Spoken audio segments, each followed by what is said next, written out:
What's going on, buddy boyos? We are live. Long time no cope. It's been a while, my dudes, since we've last coped together. We have 0 viewers in the chat, my god. 0 viewers. We got a few comments, though. We have Frederick the Great, True Prussian. Nice. Over. Patriots, what's up, my dude? All I do is cope. Oh, man. It's over when there isn't any supply of rope left. Yeah, dude, it's sad. We are live. We are, in fact, live, my dude. Hello, what's going on, XT? Start the music. All right. We're here. It's been a while, my dudes. We haven't coped in a while. I haven't actually been on like any sort of like social media really. I'm lying. I was on Medican's Discord quite a bit. We talked down there a little bit. I'm not gonna expose anything that happened down there, but we did talk for a little bit. So it's kind of interesting conversations down there. Sure, Jock's want to talk about it as well, but I don't think he's gonna be here tonight. Who knows? It's a random night, so it's a pretty random Tuesday to stream. So I understand that. 11 viewers. Wow. People still want to see this shit? Damn. Kind of sad when you call your own product fucking shit, dude. It's like, goddamn, like, what the fuck am I even down here for? What am I selling at this point? Oh, man.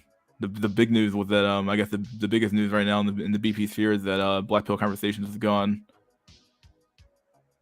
I think he was like, I don't know, was he genuinely trying to help? I have no clue, but he definitely didn't do a lot of like the groundwork to hide his identity too well, honestly. So surprised he even yeah, I don't know what he was thinking, but if you're gonna talk down here, you're gonna run into some pretty crazy people, dude. You gotta watch out.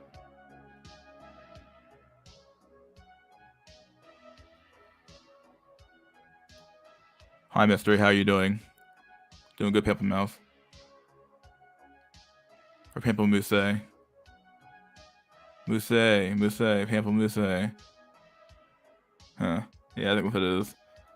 Level Conversations 5'4", it's over. Oh shit, dude. Don't say that. He's such like a nice guy. Such a cool guy. He's a really chill kind of dude. He kind of like I got along a little bit. He's just gone. It's like, wow. Well, all right. Well, see you later, buddy. Like, oh man. Yeah, I don't understand. He basically exposed himself. Yeah, I don't get it either. Like you knew your stuff was out there. Like, I don't get it. Like, you knew it was out there. Why would you even bother to like come up here and talk about the BP stuff and like you know how like toxic this like weird sexual shit is for incels and true cells and any sort of other type of cell is down here. Like, people don't want to talk about this type of stuff really in public, dude. No one wants to talk about this shit. No one cares. You know, they view it as like it's a man problem and men have to man up. You know, that's what you guys get told. So, like, if you thought like that message was gonna like ring true with the mainstream audience he was gonna cultivate with his other channel, then it's like, nah, dude. I don't know what he was thinking, having two channels already. I guess technically speaking, so did I, but like I had a channel like a long time. Actually, I think this is actually my original channel I ever had. I just like changed the name, so it's like, I don't know, like I kept my identity pretty strict on my accounts all the time. So I don't know. He basically exposed himself. Yeah, at the end of the day, that's basically what he did. Early midweek cope session is now active. We are active, dude. So why would he leave? I don't know. That's the thing. I don't know. Like, he had to have known. Maybe he was that. Maybe he's like an old boomer. Maybe he's like really that old boomer guy who thinks like, okay, well, no one's gonna expose me because I'm just some nice guy. Yeah, I don't know. Maybe he was an agent. Who knows? I don't know. I'm not gonna say he is, but I don't know. Like, who knows? Like, this is crazy. Like,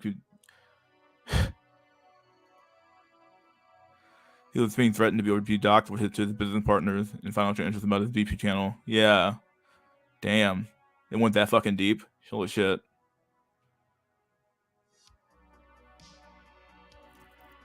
Yeah, I like Black Belt Conversation channel, but it's brutal how your height determines everything.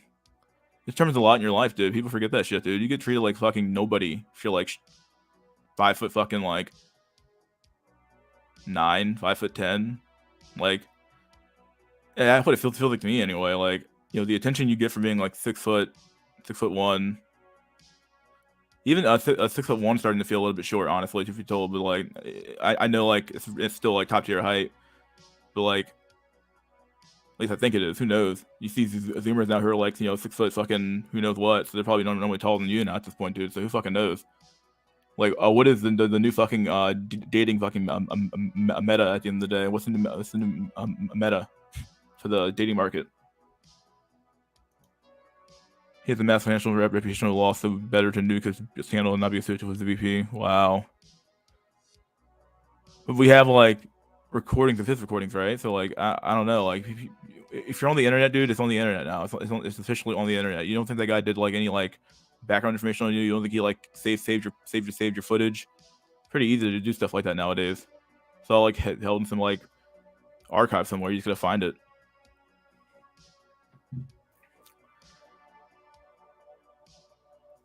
Brutal, who threatened him, seemed like a cool guy. Yeah. Well, he was 50. Well, yeah, I mean, Boomer. Yeah, Boomer thought he could help. Wasn't he beefing with Hormax? Yeah, Hormaxer, yeah. I don't want to say his name, but yeah, I mean, it's Hormaxer. I don't know what's going on, dude. Hormaxer was there when he got black, so he got pissed. So shout out to the Rope Gang, or Cope Gang. Yeah, dude. Shout out to the Cope Gang for being in here, being involved, being active. Huh. 24 viewers in here. Wow, you guys still came back. Wow, good job. People still here. That's when you'd rather stream with the boyos and do family holidays. Oh man, 5'9" is in safe zone if you have good faith. Huh. I suppose so. Enough women are short. Will be shorter than you. At 5'9", if you have a decent face, maybe you can make it 5'10". Definitely, you're making it pretty well. 5'11". Okay, you're doing a little bit better, but not by very marginal at that point. For the reason that jump to 6 is like a huge thing in like your mind. Like 6 is like, oh, like, I don't know. There's no game factor dating over. Even if you're taller than me, it's over. Oh, it's voids. Oh. I found the channel a few days ago. How old are you? AI? The AI's here. My god, he wants to look at my data.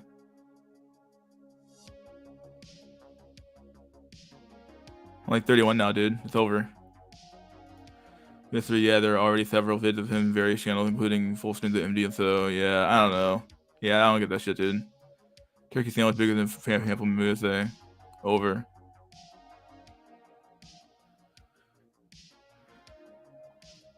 Facing LMS himself said Face can do things that what height can't.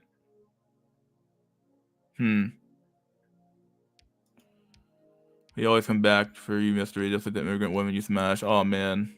The immigrants were out there all fucking weekend, dude.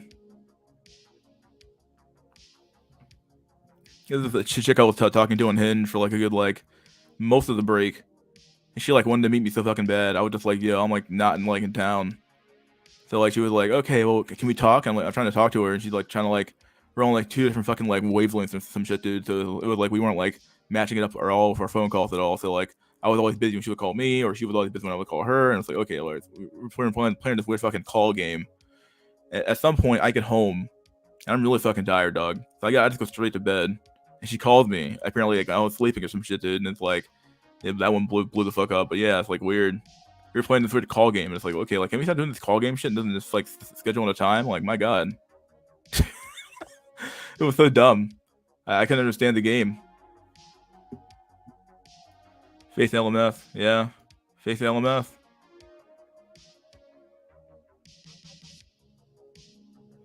Justin Bieber is 5'8". Women like his face. Whole face comes back for Christmas. Yeah, dude. She needs an Insta boyfriend for family holidays. But she needed an Insta boyfriend for family holidays. Hello, mystery. What's up, my dude? What's up, Akio? 5'11" to 6 foot, like what? $980 $1,000 to $1 million. Even with $20,000 less, you can be considered a millionaire and hardly make a difference in practice. Imprecise. But million bro sounds way better. Yeah, I guess. Yeah. Yeah. Yeah, $1 million sounds a lot better than just like, okay, well, you made some money, but like,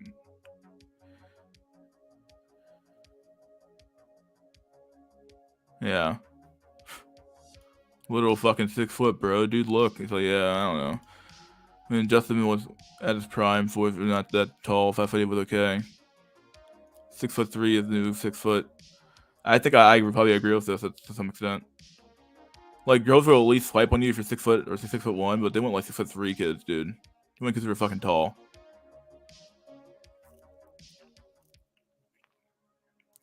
All I want for Christmas is What Attracts Women 7. Dude, if he comes back for that shit, dude, I'll be on that fucking, I will skip Christmas for that shit, dude. I will watch it live. I agree.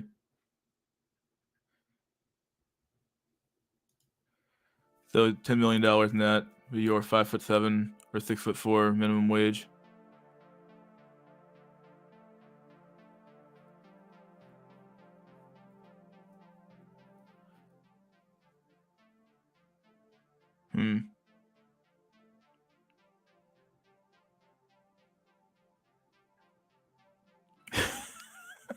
Such a hard. Oh man. So you're $10 million net, but you're 5'7" or 6'4" minimum wage. Oh man, 5'7", such a shitty height. But $10 million is like, I don't know, but if you're 6'4", dude, with like a decent face, how far away would that take you?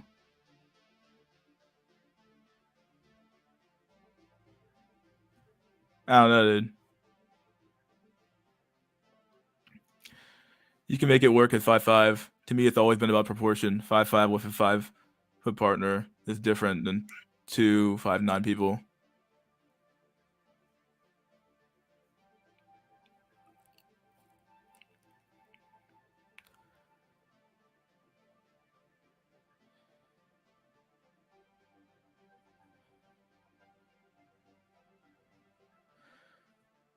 Yeah, I suppose so. Yeah, I feel like there's some truth here. A little bit of truth here.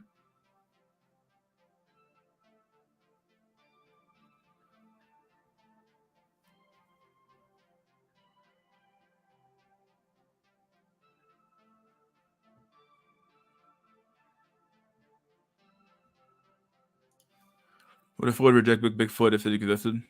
As an old man, woman stands for high keep going up, with their high keep going down.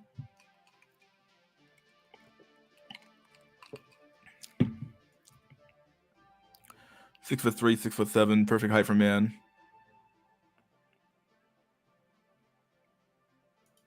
Patriots is over for astronaut, huh?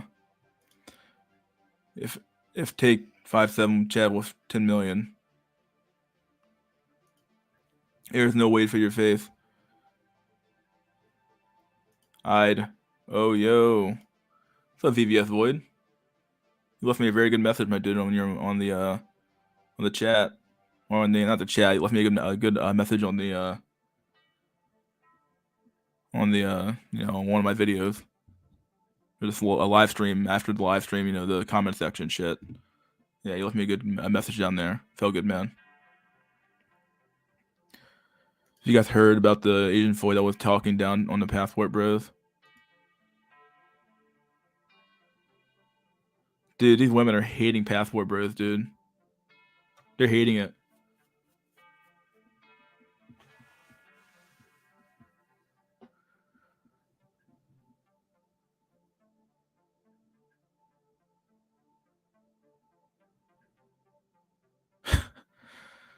Oh man.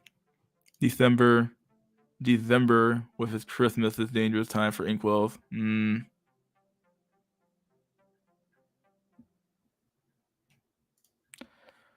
I found a solution to the 411. Dude, I know. Maybe get a giant 7-foot chick in there, jeans in the middle. Serious. Oh my god. Jack Tiffin.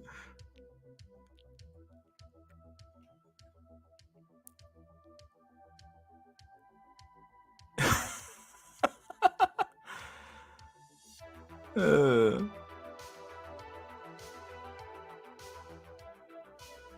oh my god. Jesus Christ. Oh, you saw that. I just had something after what happened to Black Pill conversation that I just knew I had to. Yeah, no problem, dude. Yeah, it's a good with a good message.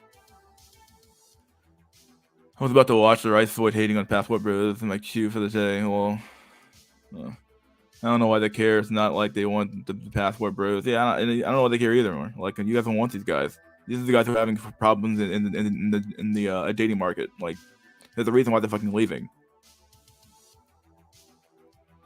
If you were having any real like success in your own market, you wouldn't be leaving anywhere. You wouldn't be going somewhere else to get Saxel or whatever you're trying to get. Here are Filipino dating ads in YouTube, but they look butch as fuck. I've been watching since episode 6 or 8 under different names. Oh wow, you've been here since the very beginning, my dude. Wow. Holy shit. You know, Ford psychology. If one Ford is interested, they all become a bit more interested.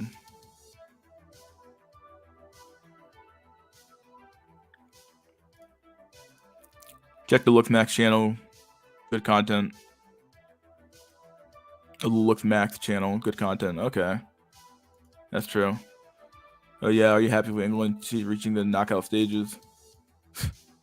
You've been watching the World Cup, will USA into the knockout stages. I haven't watched the World Cup at all. I don't even know what I didn't even watch the World Cup, dude. Am I supposed to be watching this shit?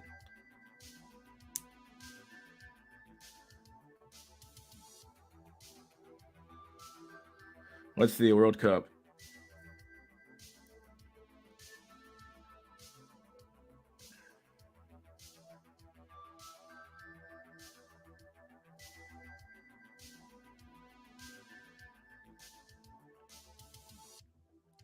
England versus what, USA? What's gonna happen next? I don't know what's going on.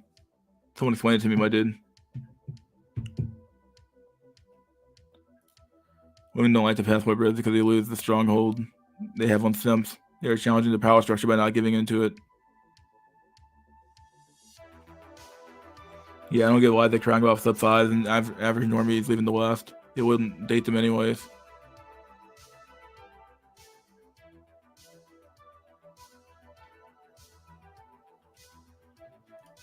World Cup is World Cope.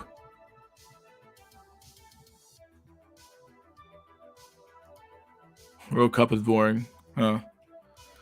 Is face rating up again? Just checked Wheat's channel. I don't know. I heard the guy, they flash it all down and then did he bring it back up? I have no clue.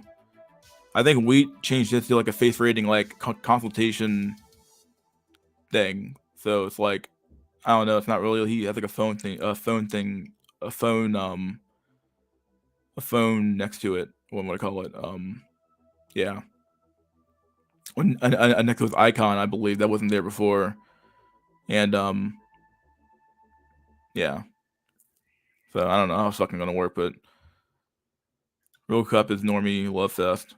Well, USA beat Iran. Oh man.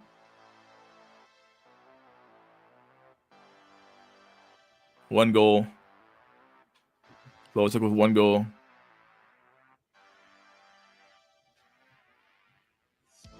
Those guys are gonna go home and get killed probably, dude.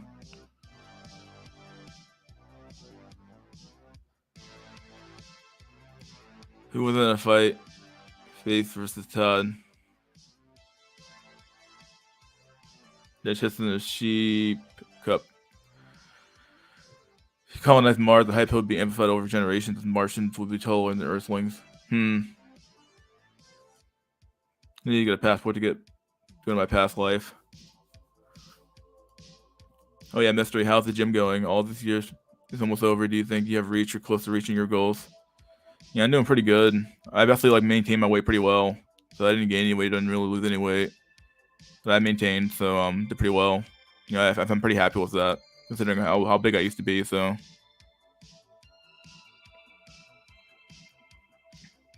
you still want to lose like the next like 20, 30 pounds, but you actually maintained. So I checked Chatify's channel too. The face rating service and are not banned anymore.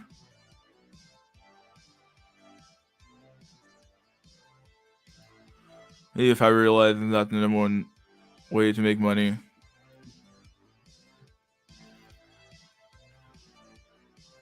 Oh, realize it's their number one way to make money. Oh, maybe it is. Who knows?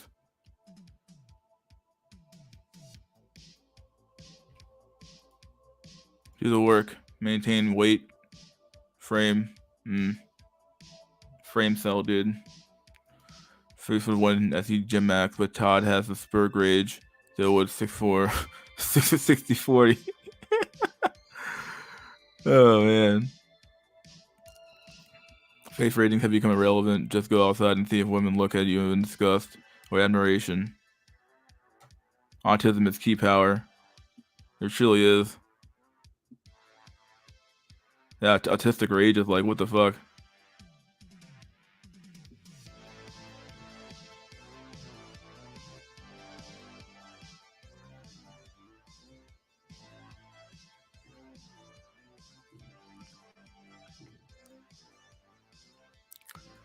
Hey, mister, where you been?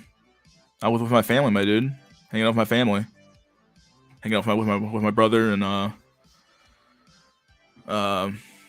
brother, my mom, my extended family came over. We hung out with them as well. So kind of had a lot of people around this holiday season. So felt kind of good.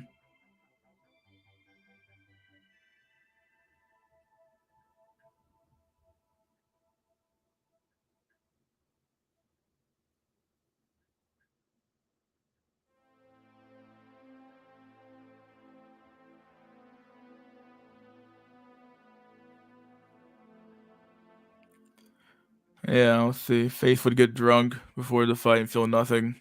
Oh, that's good. Thanksgiving. Yeah, Thanksgiving, my dude, yeah. Irish incel, the top tier one voted ugliest men in the world several years in a row. Poor pine out for your potato cells. Damn.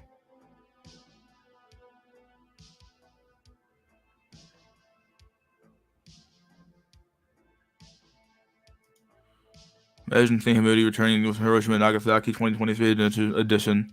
Oh man. It would shock the whole Black Pill world into a nuclear war. It hasn't gotten better. It hasn't gotten better. It hasn't gotten better. I don't know how the fuck he sounded, dude, but the reality that he would say about it hasn't gotten better, dude. It's gonna get worse and worse and worse. Everything he prophesied has probably happened at this point, dude. Imagine drunk face versus autist amped Todd. Oh man. Oh, imagine Lil Mayo. Yeah. Drunk face. Is there any news about First? I don't know what's going on with First. I had him on my show one time. Called it a day. I tend not to get too involved with the server drama, so I stay out of that shit.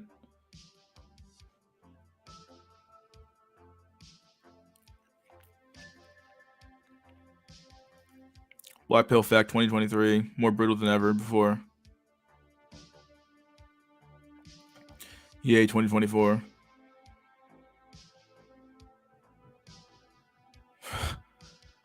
Oh man, EA.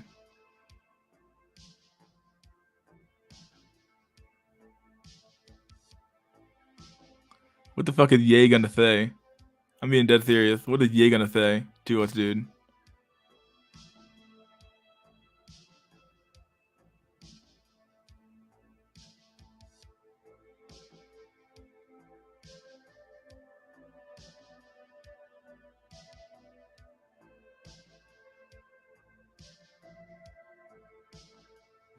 It's Kanye West, dude. Oh my god. The thing in humidity would result in infinite crisis in the black hole's face. Yeah, I always enjoyed when humidity would say Superman, but it came out sounding like subhuman.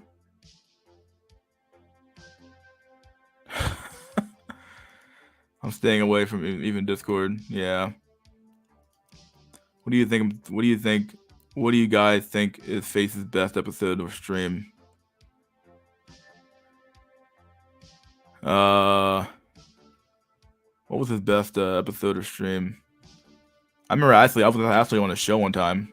I think it's one of the streams he kept up. I don't know what episode it was, but I was actually on a stream one time when I was actually first starting out. So yeah.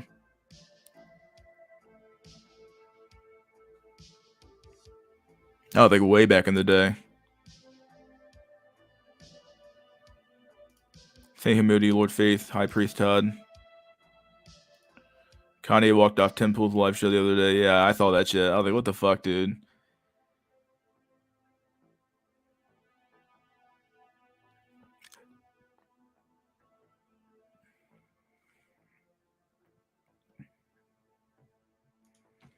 Elections coming up and don't have any hope at all. No one will see this country. To be honest, I refuse to be a trad cuck to some trad thought, but I won't vote for some blue corporate cuck. Yeah. Shit's sad, dude. We live in a corporatocracy with this fucking like corporations that are rising up around us, dude. Then you have fucking on the other side of the aisle, you have corporations on their side as well, backing them up, and it's like, what the fuck are you fucking doing voting for at this point, dude?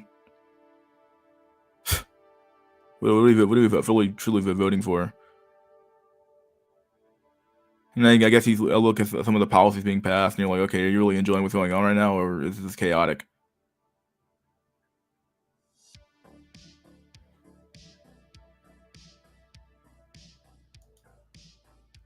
Get your mustaches ready, boy. Boyos. Nah, it was the other way around. Oh. He said subhuman, but it sounded like Superman.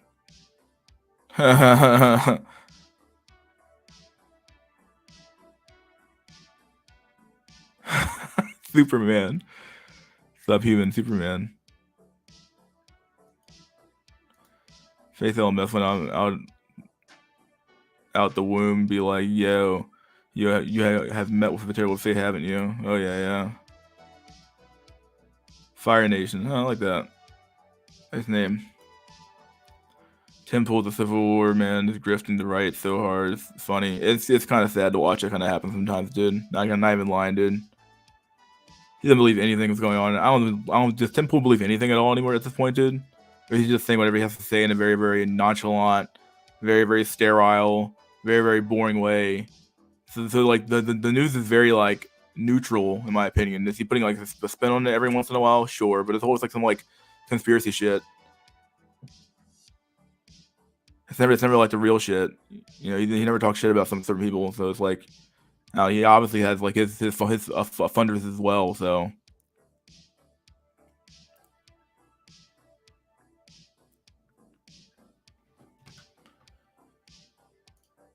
Face talking about midget women named Penny was the best for me. Oh man, we have 42 people here. My God, people just don't have nothing to do today. I guess, right?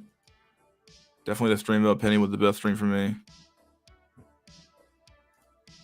That guy on Face's stream screaming it's all about looks and getting booted was top tier. I like First more than Face.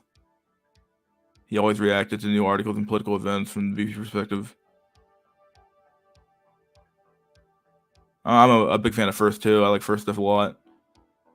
He had a pretty good very good observations in my opinion.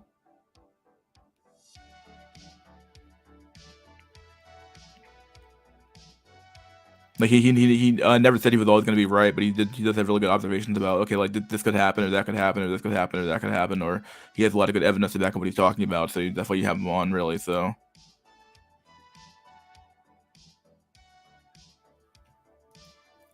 Kanye West is a rare celebrity who wasn't part of the cool kids as a teenager. So like all of us here, he never learned how to signal the right way to fit in. Miracle he got where he did.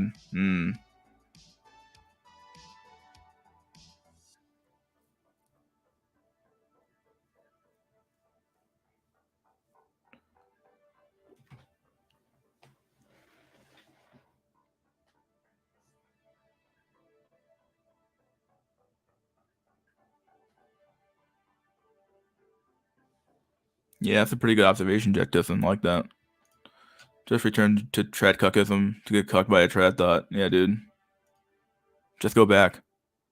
There isn't going back anymore, dude. We're going forward.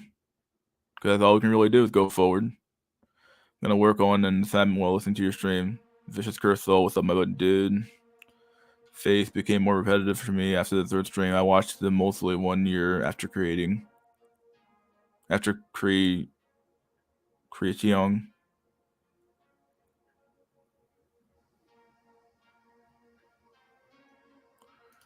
Yo, VK's up, man. Yeah.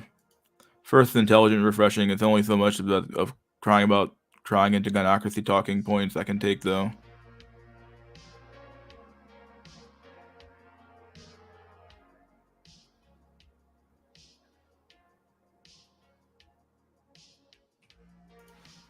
If I was American, I'd vote for DeSantis if I thought he had a chance of winning. People are saying go Trump. I don't know, dude. Trump's still like, is his name that tarnished?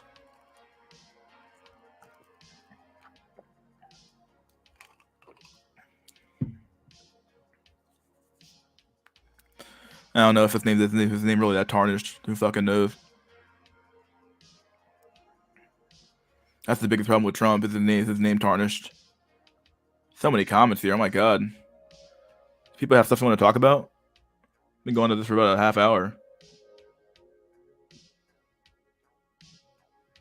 I can keep reading comments or I can let people on. My god. Corporations and elites are a bigger issue right now. Everyone has their own way of saying it. Star people, elites, megacorps, but no one says it as well put as you.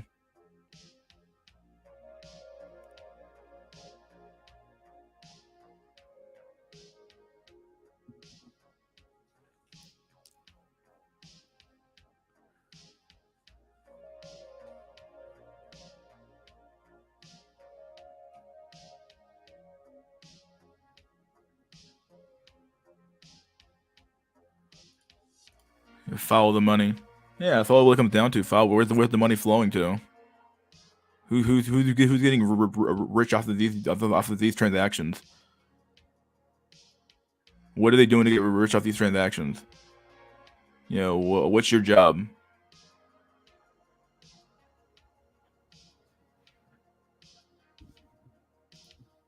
Currently, art maxing drawing Wonder Woman. No one wants to be canceled. Yeah. Doing homework while listening to this. Order for homework sales. Wow. Damn, BPC channel gone. Yeah, dude, it's gone. Just fucking blew up like a fart in the wind, dude. It's gone. Tim Pool has been the ultimate fence sitter for years. So annoying to listen to him basically say nothing and has no actual opinions to present. Yeah, that's what makes him so fucking like vicious and not vicious, but like it makes him so generic that like you can't criticize the guy but so much. And that's like his power.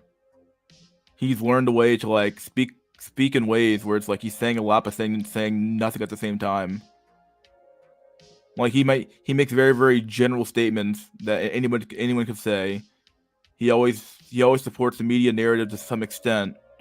He was always like, well, they said this and then they said this and then blah blah blah blah blah blah. It's like okay, he's presenting both sides of the argument. He always does that little thing, and it's like okay, like so it's always the same shit with Tim Pool. It's always the same shit. He does this and they gotta do that. I'm like okay, we get it.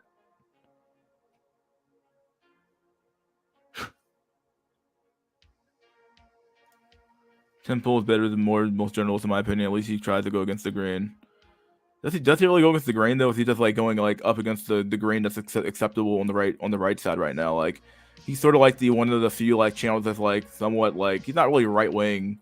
He's more like just a general like he's so general and neutral in his portrayal of the news that it's like so milquetoast that like you can't. There's nothing to say against the guy like really overall like he doesn't present the news in a very very maybe he leaves stuff out purposely. I don't know, like lies by omission, but I don't know. He gives you the article. He just reads the article on stream. He gives his opinion. His opinion is very very milquetoast and doesn't really say a lot. And and then he kind of walks away. And he does that for like 16 minutes of video somehow, and it's like, yeah, it's weird. That stream was the one with KML when he predicted the U.S. collapse in Afghanistan. Oh, wow. First. First is nice as well as MD. Yeah, I like MD. Temple has been stereotypes are only relevant because of wrecked feminist videos. If you see such had girlfriends, none of them would watch any of this other content.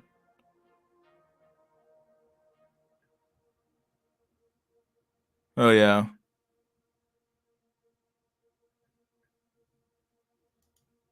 What's up, guys? I think Red Pill will die off by 2030 because there's so much cope one can do before they realize it's over. I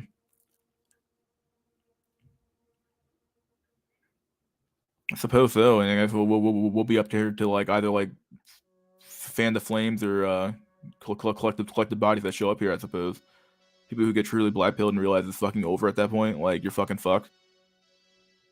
MD is the opposite of first, except by the books maybe. Yeah, MD's a real smooth talker. I like that. He's a good smooth talker in my opinion. Hello, Eduardo. What happened to BP Conversation channel? We just deleted it, my dude. It's gone. Both parties are hella compromised. Ron is popular candidate now. Yeah. So many fucking comments, my dude. I'm so fucking far behind.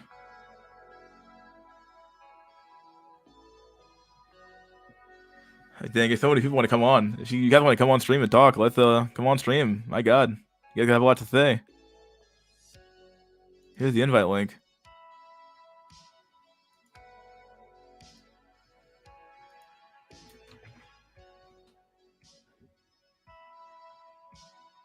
Pin the message. There you go.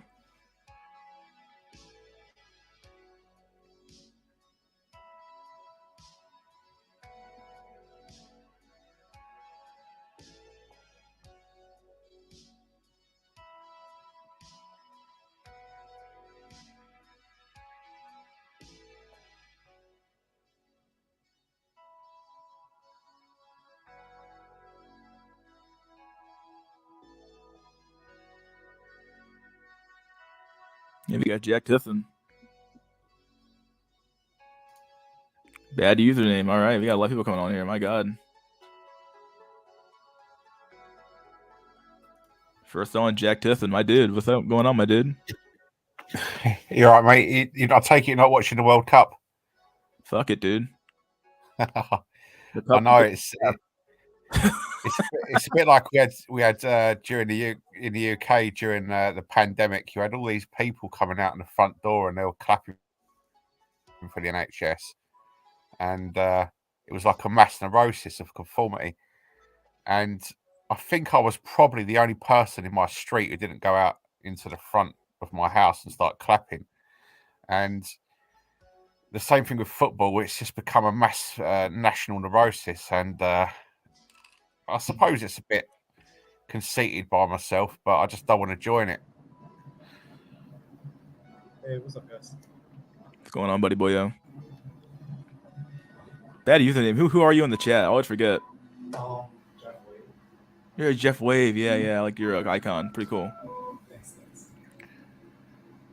That's VVS boy. Where's your that right here? Oh yeah, that's me. You look so much like that guy's name, Johann Liebert from like a monster from the anime. You ever seen that shit before? Nah.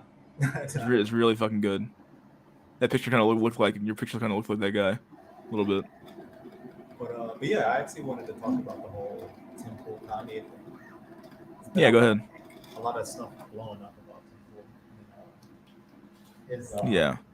Controversial.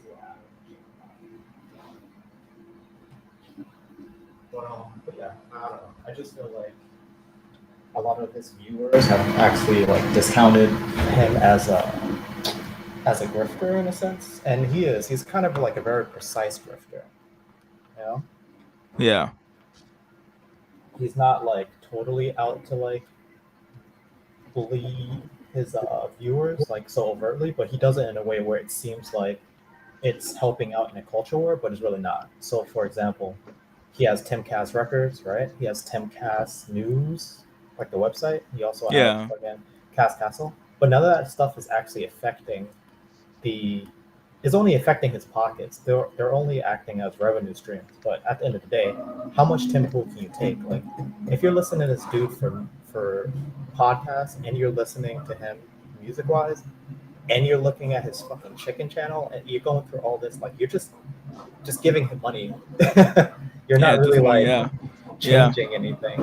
I guess a lot of people have like realized that, you know. And for him to have Kanye on and then not let Kanye talk, it was one of those things where it's like, yo, bro, you don't give a fuck about free speech. You just kind of want to like keep your fucking channel. So,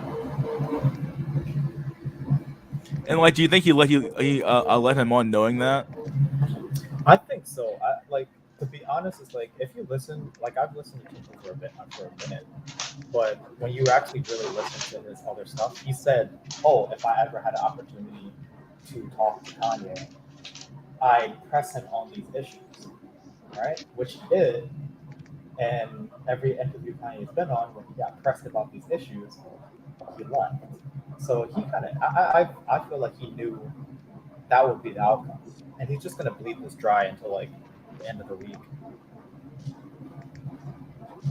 Huh. Yo, like I didn't watch the full live, but sounded to me like he just didn't give Kanye the opportunity to explain, and then Kanye didn't like what Tim had to say and just Well, left. Like I think well, Kanye was being a pussy about it. nah, I don't think so. Kanye even was like, "Yo, if this is gonna be a Lex Friedman interview type thing where I have to defend something that I don't assert, then I'm gonna dip out." I mean, he didn't say defend something I would have to assert, but he basically said that if this is this type of interview that I've been on already, where I'm ambushed and have to, you know, defend myself, then I'm fucking out. And he warned him, and then Temple did the thing where he's like, "Well, I feel X, Y, and Z," and Kanye's like, "Yo, I don't give a fuck what you feel, bro. Like, I need to be able to tell my story without being interrupted." Boom, and then it started to happen again. So it's like it's one of those things where it's like that's Kanye, like bro, like that's the biggest Yeah, artist in the world. I think you're right, man. I think he fucked up. Like he should have done it more like a Joe Rogan style, you know, one Yeah, on yeah. one. Like he could have told his regulars to just shut the fuck up and let Kanye speak and have his piece, I suppose. Then have a discussion afterwards. But then afterwards, after Kanye left, they just shit talked Kanye and kind of like warped the interaction in a way where Tim Pool didn't do much and Kanye was just being the big baby. You know what I'm trying to say? So it's like you have to really listen intently. So if Kanye can't handle scrutiny, then that's one thing. But you also can't just be like, well, I didn't do anything, I didn't scrutinize him. Then that's another thing. Like both can't really be true at the same time. Like it's either you scrutinized him and that's why he left, or you didn't even scrutinize him, you didn't interrupt, and you didn't do these things, and he left because he was a baby. You know, like how can both be true? Yeah, I think they should have like seriously agreed on a format. Like I think that's why Joe Rogan's so successful. It's like one-on-one, uninterrupted, like, you know, straight talk. Whereas you got those other clowns that can interject in between for Tim Pool. And like I think Mystery's right. Like he doesn't like you know, go in deep. It's kind of like this neutral non-biased view, playing it safe kind of shit. But yeah. I just Yeah, think he never Temple. like wants to like ride the fucking line on anything. He like literally fucking like he literally on defense post. Like defense post is him. And like if you're like you could literally use Tim Pool as like an example of like somebody who's like milk toast, of like somebody who's so fucking like just boring to listen to. Like his opinions are milk toast. It's very like rah rah right wing stuff, and it's like okay, we get it. You like Trump, maybe you don't like Trump. Who gives a fuck, right? But you're saying the right thing, so it's like I'm gonna subscribe to you. It's like like I come to the conclusion that people just want to hear the stuff they want to hear, and then that doesn't have very little to do with like had very little to do with any like real like preconceived notion of what they actually believe. It's always like some like shit they already fucking like they got from a fucking radio station or some shit, dude. It's just insane. I There's, kind there's, of very, yeah. Go on. My bad. yeah, there's very few people. If you look at aggregate levels, there's very few people out on the whole planet who can actually take on the burden of understanding uncomfortable things about the world.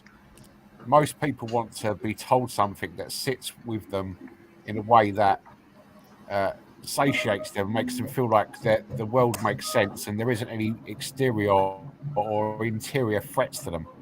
And it sits with how they want to live their lives according to their own interests. If you start telling people things that really smash through all the conditioning that's been thrown at them since they were a toddler, it creates such a neurosis and a state of confusion and frustration and paranoia, and that most people will just shy away from it.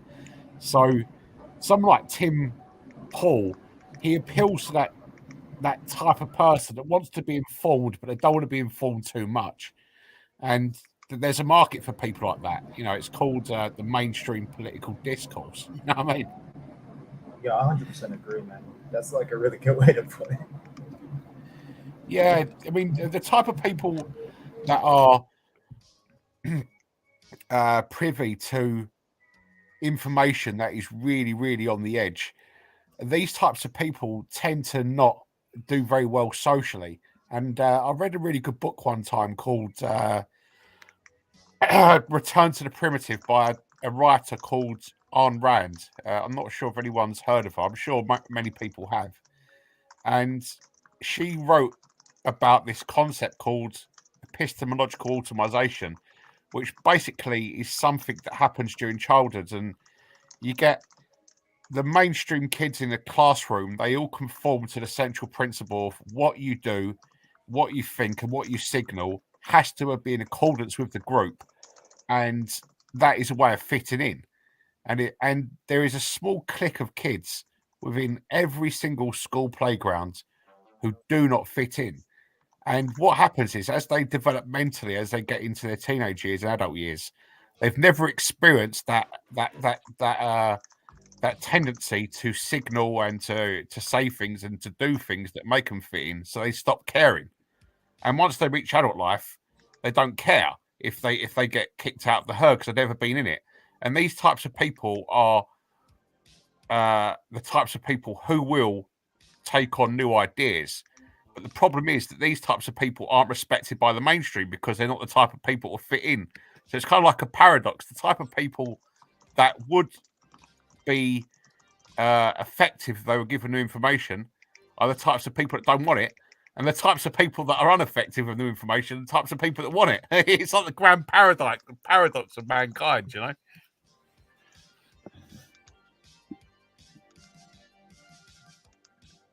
Yeah, I hear you, dude. Jack Tista Yeah. makes these streams so distinguished.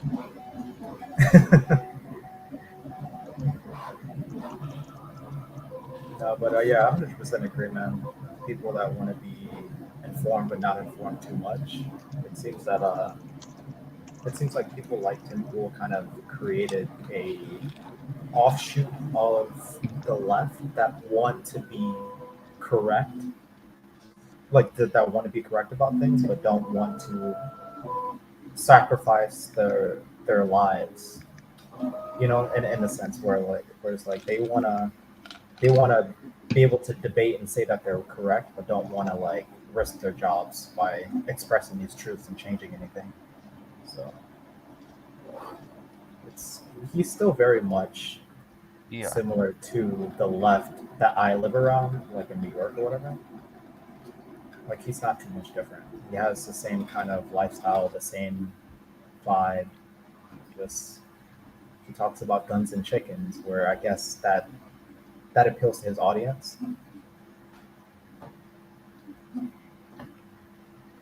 Yeah.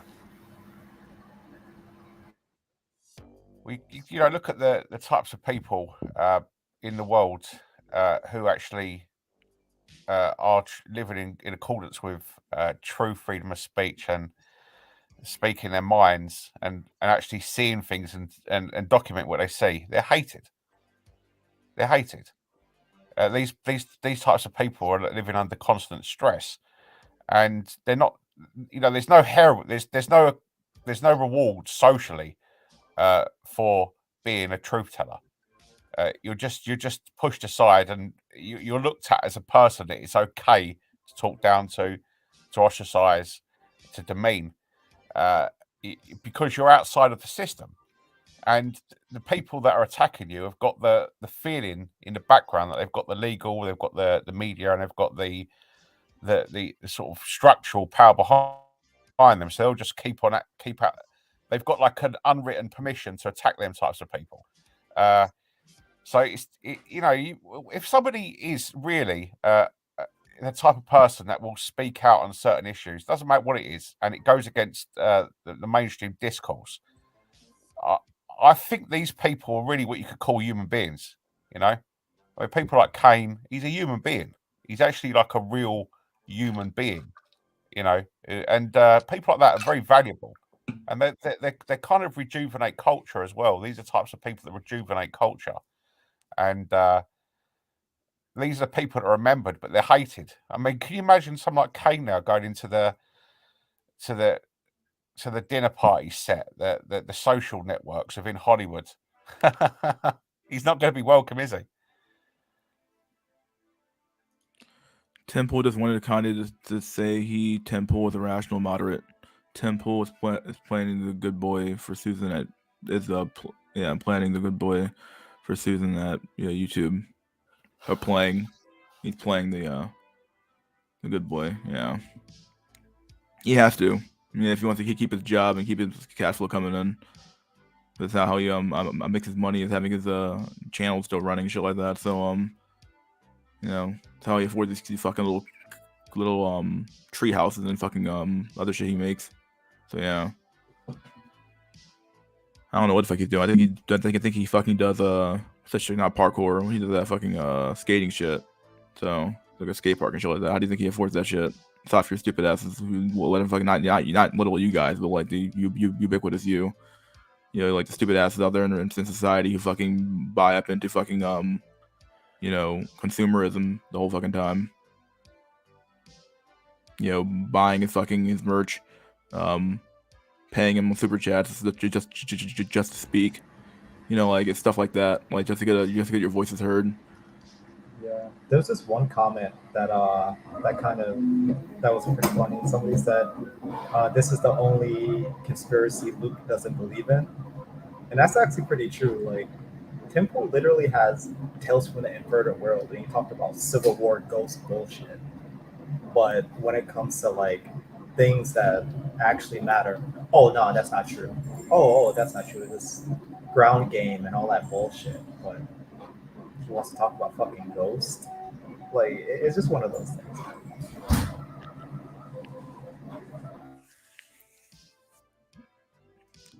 Dear thought.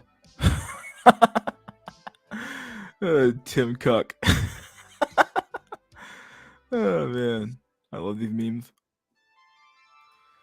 Your social skills develop based on how other people react to your looks. I'd agree with that.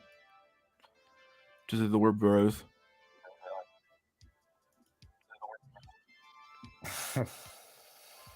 Oh man, Medican had the worst looks. I don't blame him. I don't blame the guy, Tim Paul. I don't blame him. Yeah, it's hard to blame the guy if he found like if he found a big niche in the market that you could exploit for a generation or two, and you tell me you're not gonna fucking take it and exploit it. If people are like literally want to listen to a fucking little NPC tier dude talk about fucking politics, then it's like if that pays money, then why the fuck wouldn't you do it?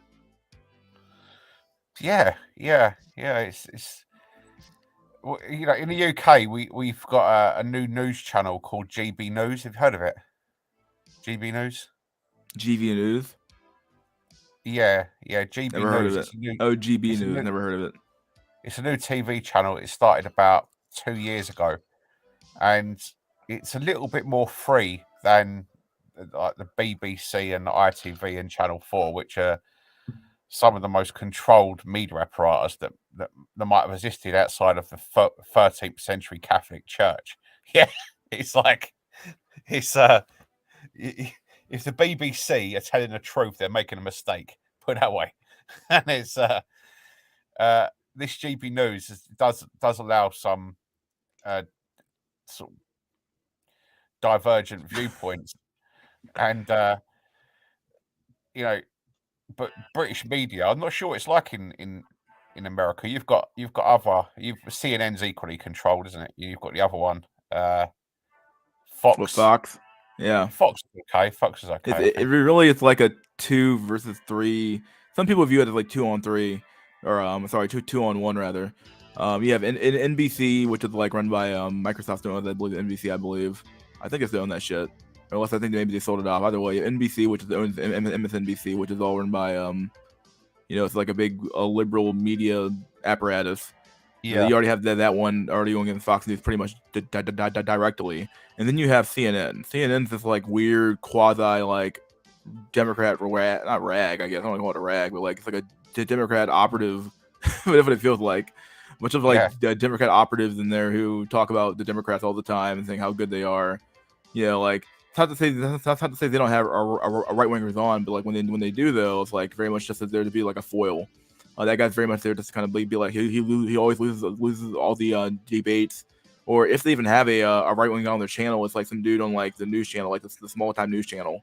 He never has like a main tier show or something like that, and it's the same thing on Fox News as well. So it's not like not like they're any better, but like it's the same shit. It's all the same news show shit.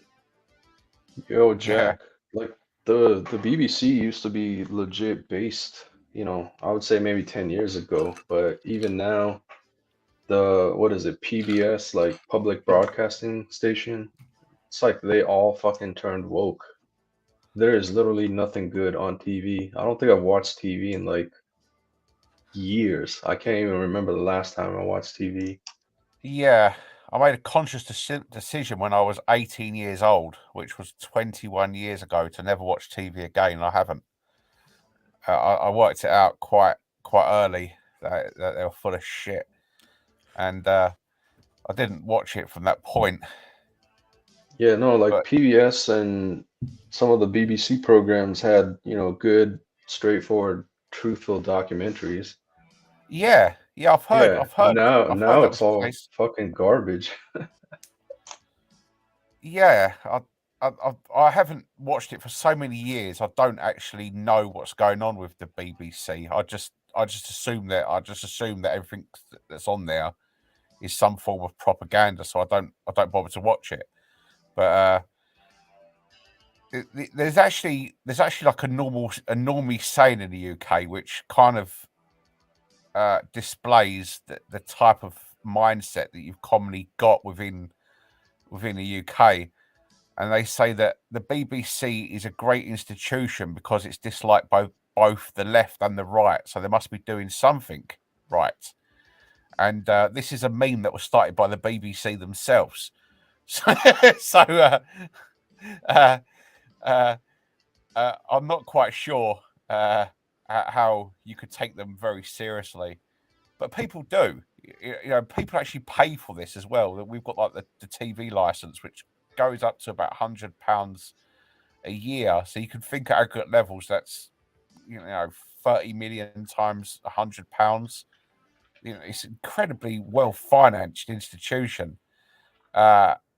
But if you look at any coverage that they occupy when it comes to anything that is of any significance, it's generally just a way of getting the sheep to think a certain way. They've got a sitcom called EastEnders. Have you heard of that? Anyone here? EastEnders? Anyone heard of EastEnders? No, but definitely sounds British. All right, yeah, it's a sitcom based in East London, and I haven't watched it since I was a teenager, but it's been running for about 50 years, and it's centered in the East End of London. The working classes in this area, and now and again I watch a clip pertaining to the EastEnders, and they underline the narrative that they want the NPCs accommodate through the storylines. There was one of them recently where there was this young girl and she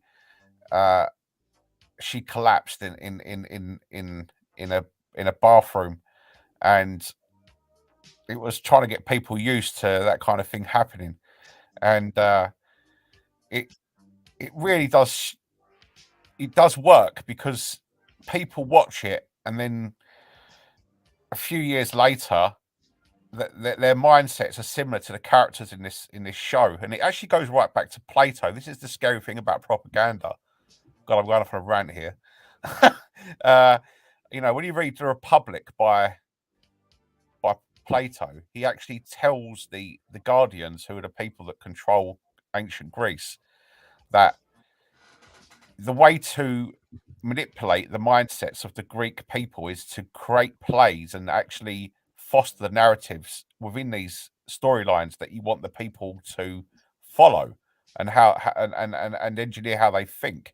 So this goes back like 2,500 years how to do this, and yeah, we've got a lot of that in Britain. These like sitcoms and all that, and newsreels.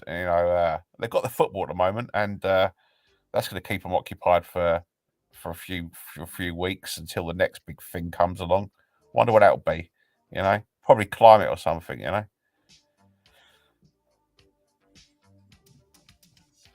Yeah, I think like lame street media in general has shifted, like it evolved, from the last 10 years.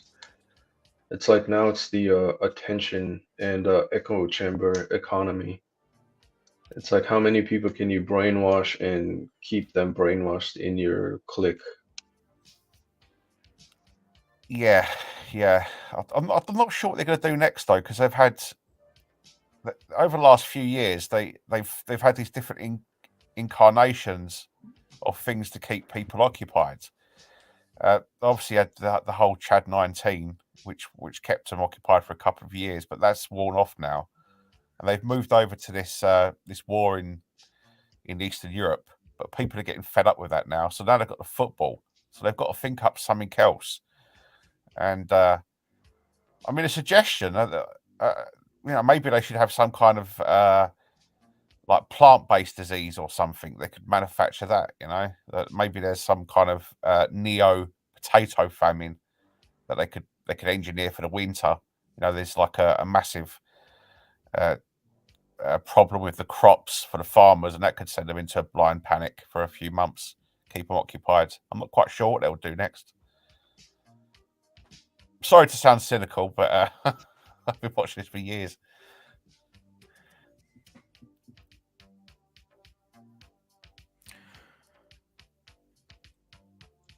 Yo, Mystery, What's up, buddy?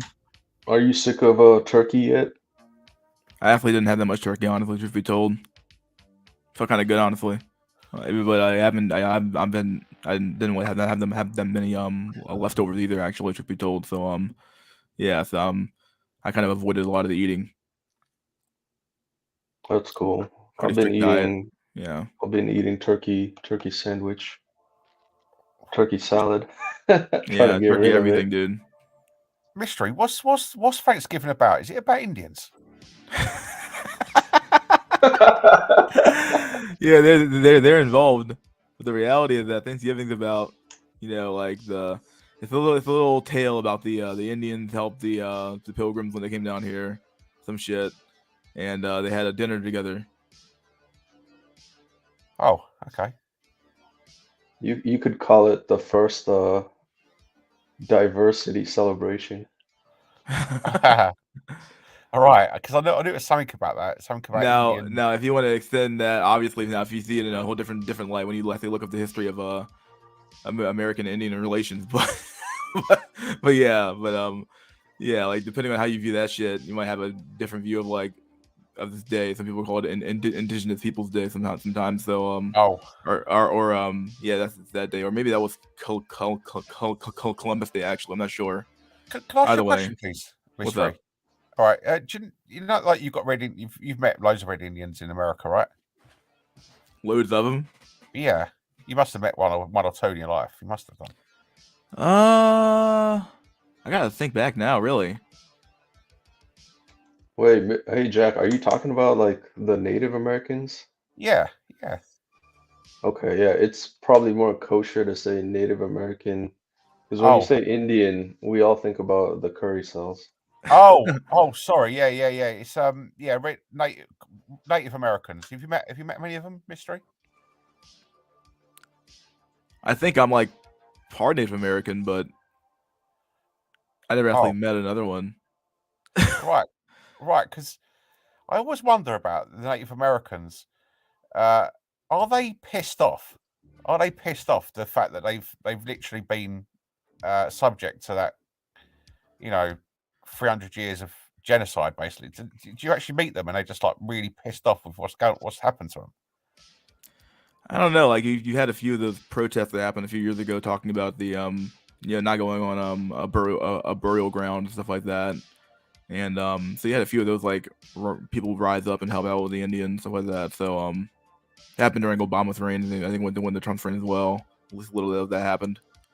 And so do they care? Some of them care. I don't know to the degree though. Like I'd imagine it's probably a big part of their culture probably to care. They've all they know. So Right, yeah. But you don't actually see many of the Native Americans walking around in like the urban centres. They're no, it's not very rare. common.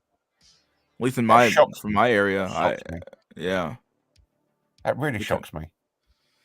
you might see more than if you live down in like Oklahoma or somewhere, I guess, or something like that, where they have all the reservations and stuff like that. But I don't know. Right, Yeah, right. in my experience, either you come across the I would say the poor Native Americans like living on the reservations, and then you meet a few of the rich Native American cells that are partly uh what do you call it, associated with the casinos. Yeah. Yeah, and some of them are fucking really, really rich motherfuckers with land, power, influence, and everything. All So right, I think yeah. their society is also very split. All right. You've got like the sort of like the Native American oligarchs who stay have got those casinos and stuff, and they just love the fact they're getting all these tax breaks and stuff. Yeah.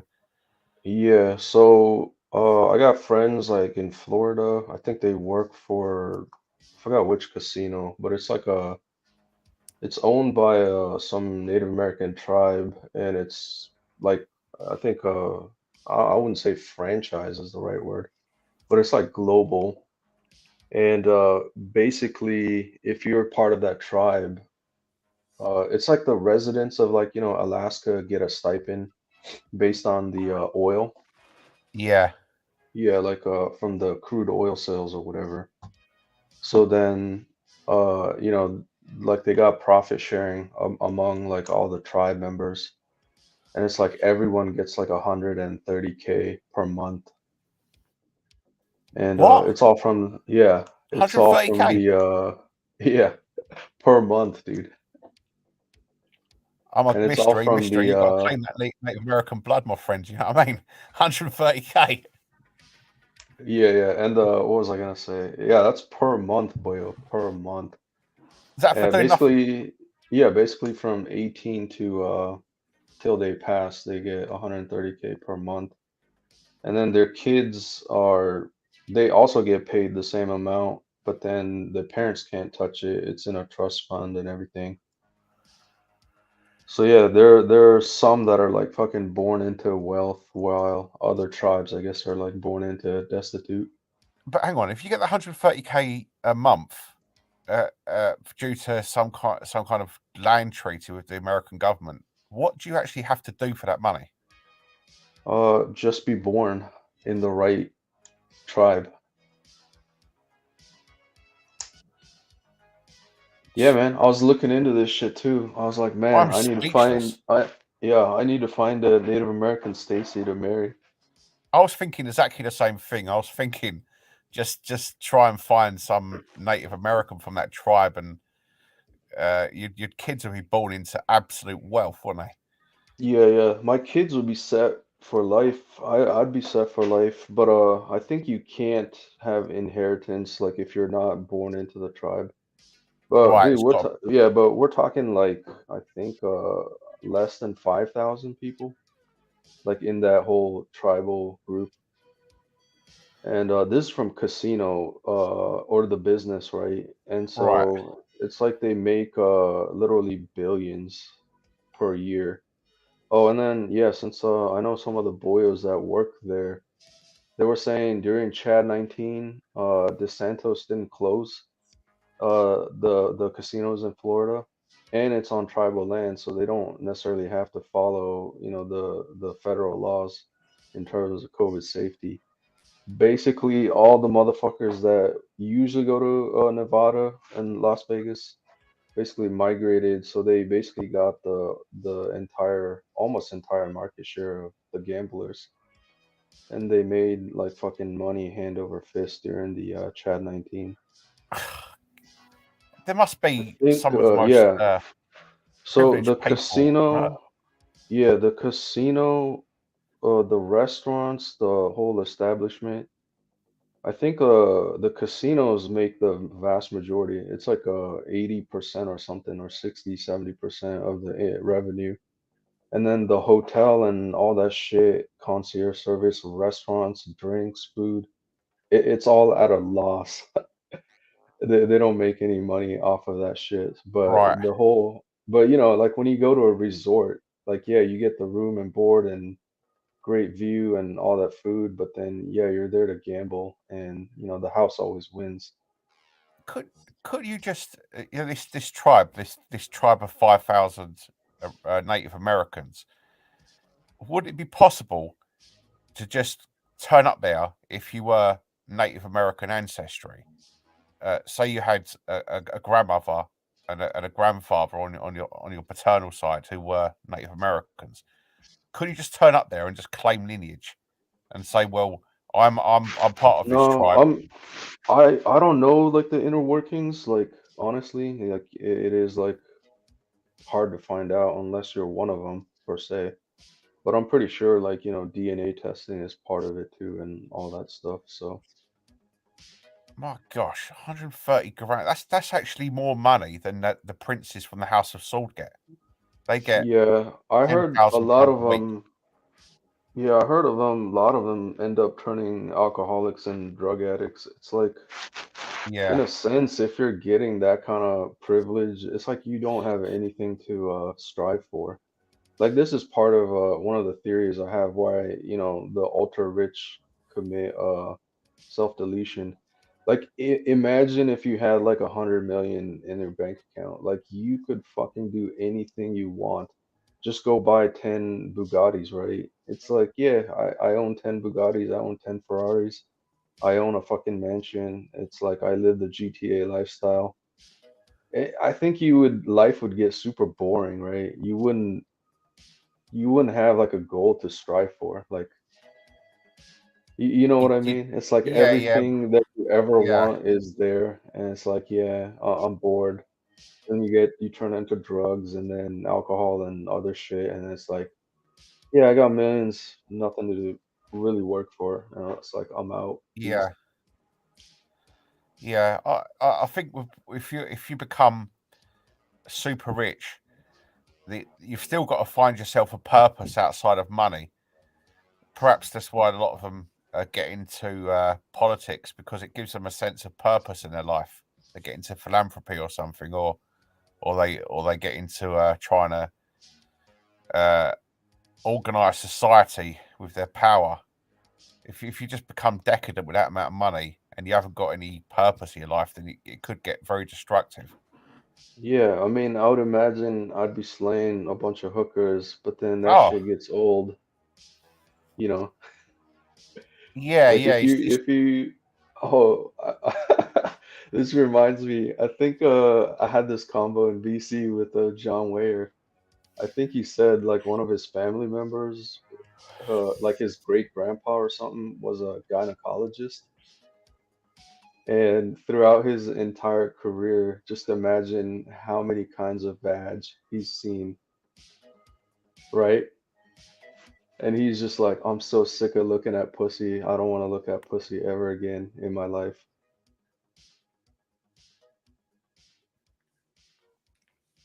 He's Like, that shit's desensitized to the hilarious. need. Yeah. Yeah, that shit's hilarious.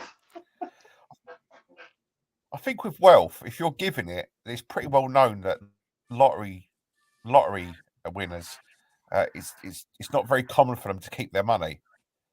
But people that actually make the money from the bottom and then actually get the money into their bank account, they're more likely to keep it once they attain wealth because they realise how difficult it is to build it in the first place. And they've developed the mindset to actually take that type of wealth and keep it and maintain it. So I suppose if you're given that type of money from birth, 130k a year, No, that's per month. It just dude. aligns. Oh, sorry, yeah, a month. Yeah, because 130K, I make more than that shit in a year. I'm talking a month. That is fucking crazy. It's great. It's great. Yeah, it's not even working for it. You just get it. It's given to you, handed to you. It's a great amount of opportunities you could do with that. So these people must just have mansions and great cars and jewelry and just a life of exuberance.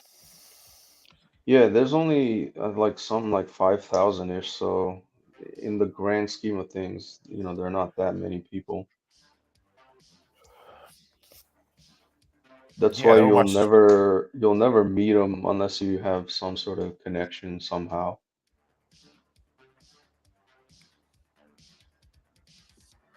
they sound like they're almost as rich as the Mormon Church.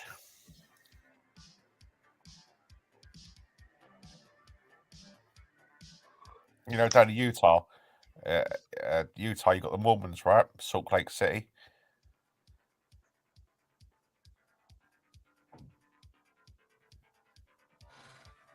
Yeah, I hear you. Oh, Saudi Yeah, princes are killing themselves, but lonely men are. yeah. Them people, the Mormons, they've got a lot of money.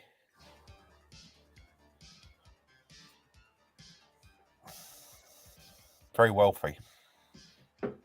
But I've come to realize like being rich is like relative. It's like you could make 100K on the Cook Coast. It literally means jack shit.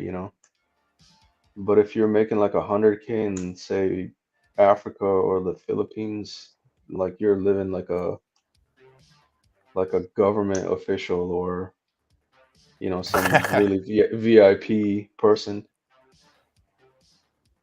Yeah, that's what you want. You want to be able to have enough that it can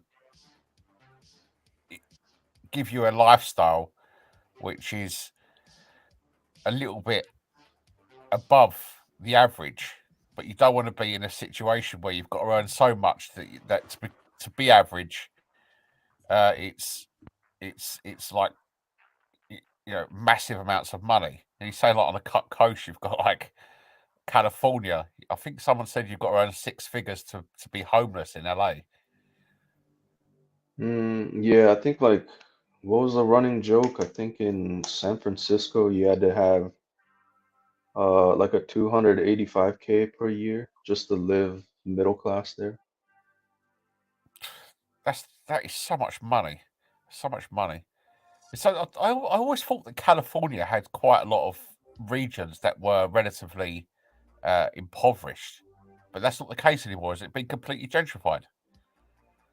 No, I mean, I'm not in California, so I don't know like all the 411s, but I think it's relative to the location. Like Beverly Hills is like one of the most richest neighborhoods. You'd need like average income like 1 million just to live there. $1 million a year to live in Beverly Hills. Yeah, something like that. But that's where all the rich elites and Hollywood celebs live, right? So Right? Yeah. So you're in that 0.1% bracket to be able to, well, even more yeah, of even elite bracket. even what was it? I don't know if it's Trump Tower or some pretty fancy like building next to Central Park. It's like 80K a month just to rent an apartment in the high rise. These types of people who have that type of wealth, is it just it's celebrities, obviously big businessmen, people that have inherited it, like these Native Americans. These types of people that have got this type of wealth, their mindsets must be completely different to anybody who's several tiers below, which is basically the rest of mankind. And you must develop a contemptuous attitude towards people in the same way that you can imagine like a feudal landowner would have had towards the peasants in feudal Yeah, Europe. if You must you see them as a if distinct species. yeah, if you follow like the money, right? The we're talking the 1% of the 1% essentially. So the Yeah, actual one, yeah, the 1% is actually not that much, dude. I think you if you earn 450K a year or more, you're technically in the 1% of the top, US high income earners, and that's in the US. So 450K a year isn't that much relative to people that make seven figures. Like, oh, I make 7 million a year or something. Like, oh, you're a 1%er, but you're not in the 0.01%. right. If you get So if that's you like get one my in a drift. thousand people, Yeah. And and these types of then people there's become the billionaires, which are they're basically in the class of their own, like yeah, Elon Musk and Bezos and those kind of people. yeah. And these types of people, they send their kids to private school. They only stay in elite hotels. They wear the top brand designer clothing, drive the best cars, stay in mansions, have have copulation with only the best looking women, the most beautiful women in the world, and their friends are all of that similar set. Yeah, but It must then be nice. It must yeah, be but nice when you for a get while. to when you get to the top, it's like supposedly there's less than 4,500 billionaires globally, Yeah, including, like the rich Arab cells or some sort of yeah, tycoon. But yeah, yeah, we're talking fucking less than 5,000 people on a population of like what, 7 billion? yeah. I wouldn't mind it for a few years. A few years just living that type of lifestyle. But the thing is, I gave up the alcohol, so I couldn't get into the whole hedonistic lifestyle. But I would like to experience a couple of years of living that type of lifestyle. Just see what it's like, really. I mean, have you ever stayed in a 5-star hotel, Drax? Yeah, one time cost like $600 a night. Right, Fucking yeah. insane, dude. It's insane. What was it like when you were inside the hotel? Did you get treated differently by the staff because they thought you were a VIP? Yeah, of course. But that's just a given, you know? Like the staff are trained to basically please the everything the customer wants. Because like literally they're paying up to yin yang. Yeah, I've only ever had that VIP treatment once. I was I was in the Czech Republic during Chad 19, and I was in this hotel, and, and it was empty for obvious reasons. And I managed to get I think it was a 4-star hotel, but I managed to get it very cheap. And I walked into this place, and as I walked out, the lady who was behind the counter, she rushed up behind me, tapped me on the shoulder, and said, "Mister, you know, here's an umbrella." And she gave it to me so I wouldn't get wet as I walked out the hotel, and I realised it was because she saw me as some kind of elite guy. And I said thank you, and I walked out, and I walked around, the Prague, and it was kind of an insight into what these people are treated like all the time. They've got people consistently kissing their ass.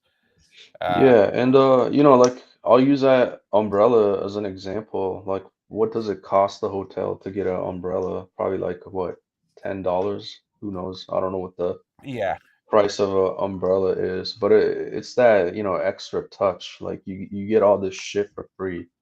You get treated like royalty. So in the end, like, what's a fucking umbrella when you got like, a guy being treated like Chad, and he's more than yeah, likely to come back again. Like, oh yeah, that 5-star hotel, that was a excellent experience. So you'll more than likely come back. yeah. I mean, I've experienced being at the bottom edge of society as well, and the treatment you get in that type of world is completely different. I remember when I was sleeping on the streets of London when I was in my late teens, and I when you're in that situation, you attend these interconnected series of soup kitchens. And I Yeah, remember when I was in see, this soup. Kuma is exactly right. The fact that you remember even that kind of thing is exactly why they do it. Oh And to yeah, most people, it's like, or I would say for the elites, it would just be like trivial. It's like, oh yeah, thanks. Like I expected that kind of shit, like the entitlement, right? yeah, yeah. It was like a life changing moment for me. But I was in this soup kitchen. I'm not sure if you've ever been into these types of places, but they're like the seventh layer of hell. And in these homeless centres, the people who visit them, the clients,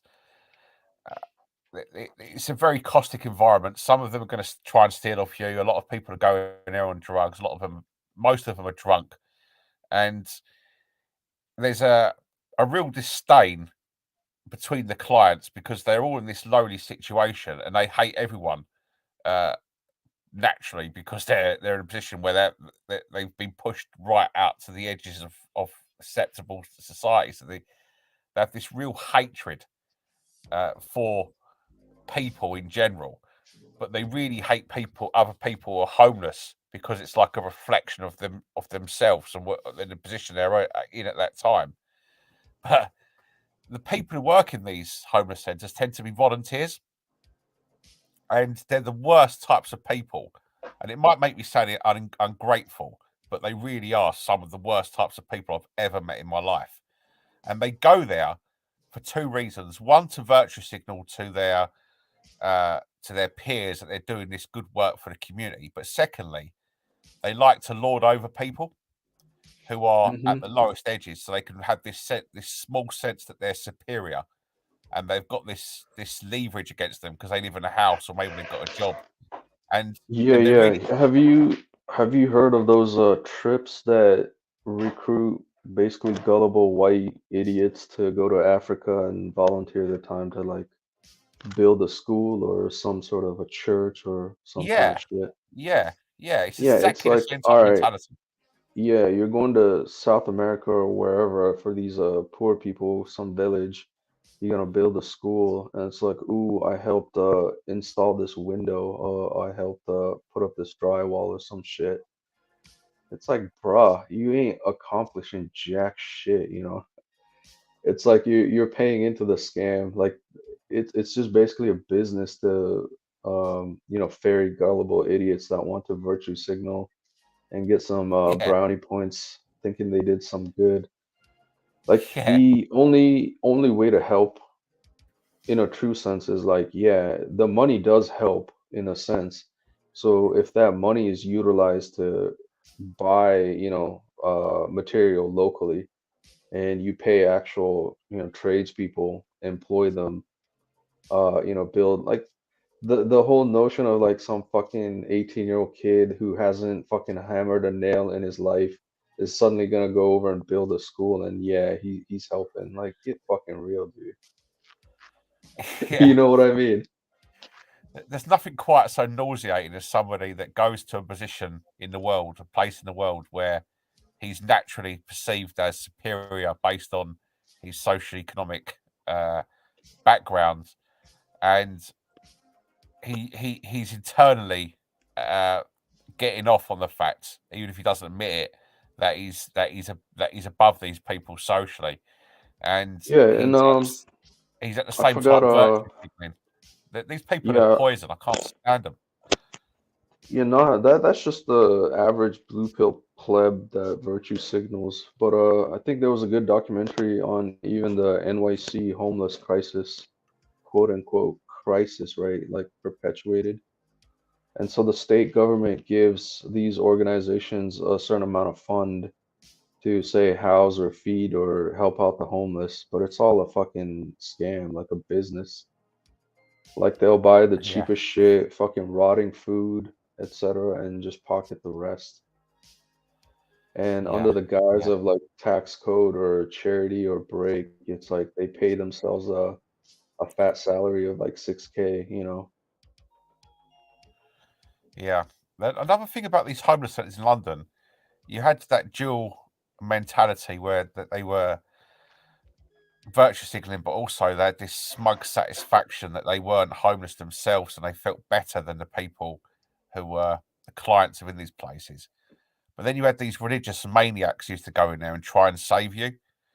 And these were some of the most deranged people I've ever met in my life. They used to go into these homeless centres, and you'll be going there as a parasite. You know, you'd be going there just to get some food or some clothes, and you'd have some dude come up to you, and he would say, "You do know that there is another way," and he'd preach to you his religious rhetoric, and I always thought to myself when I was in these places and I was getting this religious indoctrination by these people, why don't you just give me your house?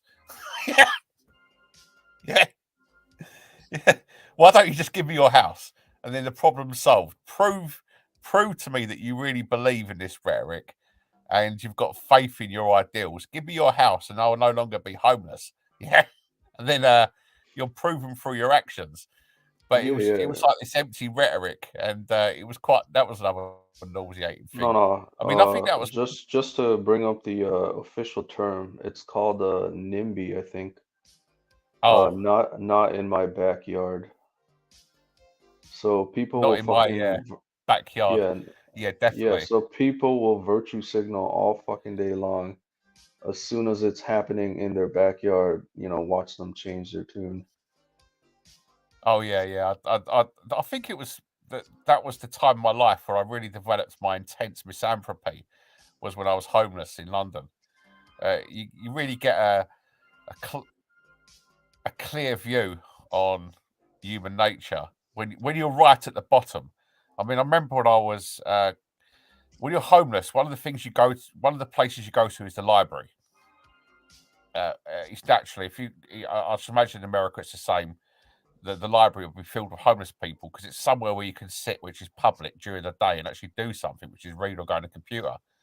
And I remember I had a wash for about 2 or 3 days, and I felt lower than wow shit. My sense of personal dignity had gone right down, and it was during the summer, and I was walking into this library, and this dude looked at me as I was walking up the stairs, and he gave me this look of complete disgust. It was like I was some sort of insect walking past him who had no personal validity, and he held a stare for about 2 or 3 seconds, and then he walked past me, and I walked up to the library, and I think it was experiences like that really gave me this sense that I hate mankind. You know, because when you actually have when you're right at the bottom, when you're right at the bottom, you're right at the bottom of of the totem pole. When people can get away with it, you do experience a hell of a lot of disdain and hatred. Yeah, and it it does make you misanthropic. You know.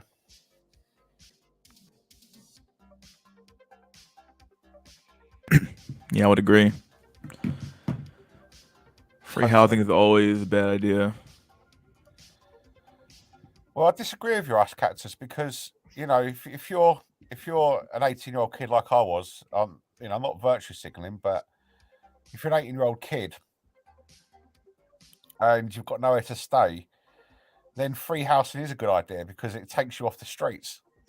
And I mean, if you've never been in that situation, then it might not be something you clearly understand, but it's not fun sleeping on the streets for months on end. So I say give free housing, you know?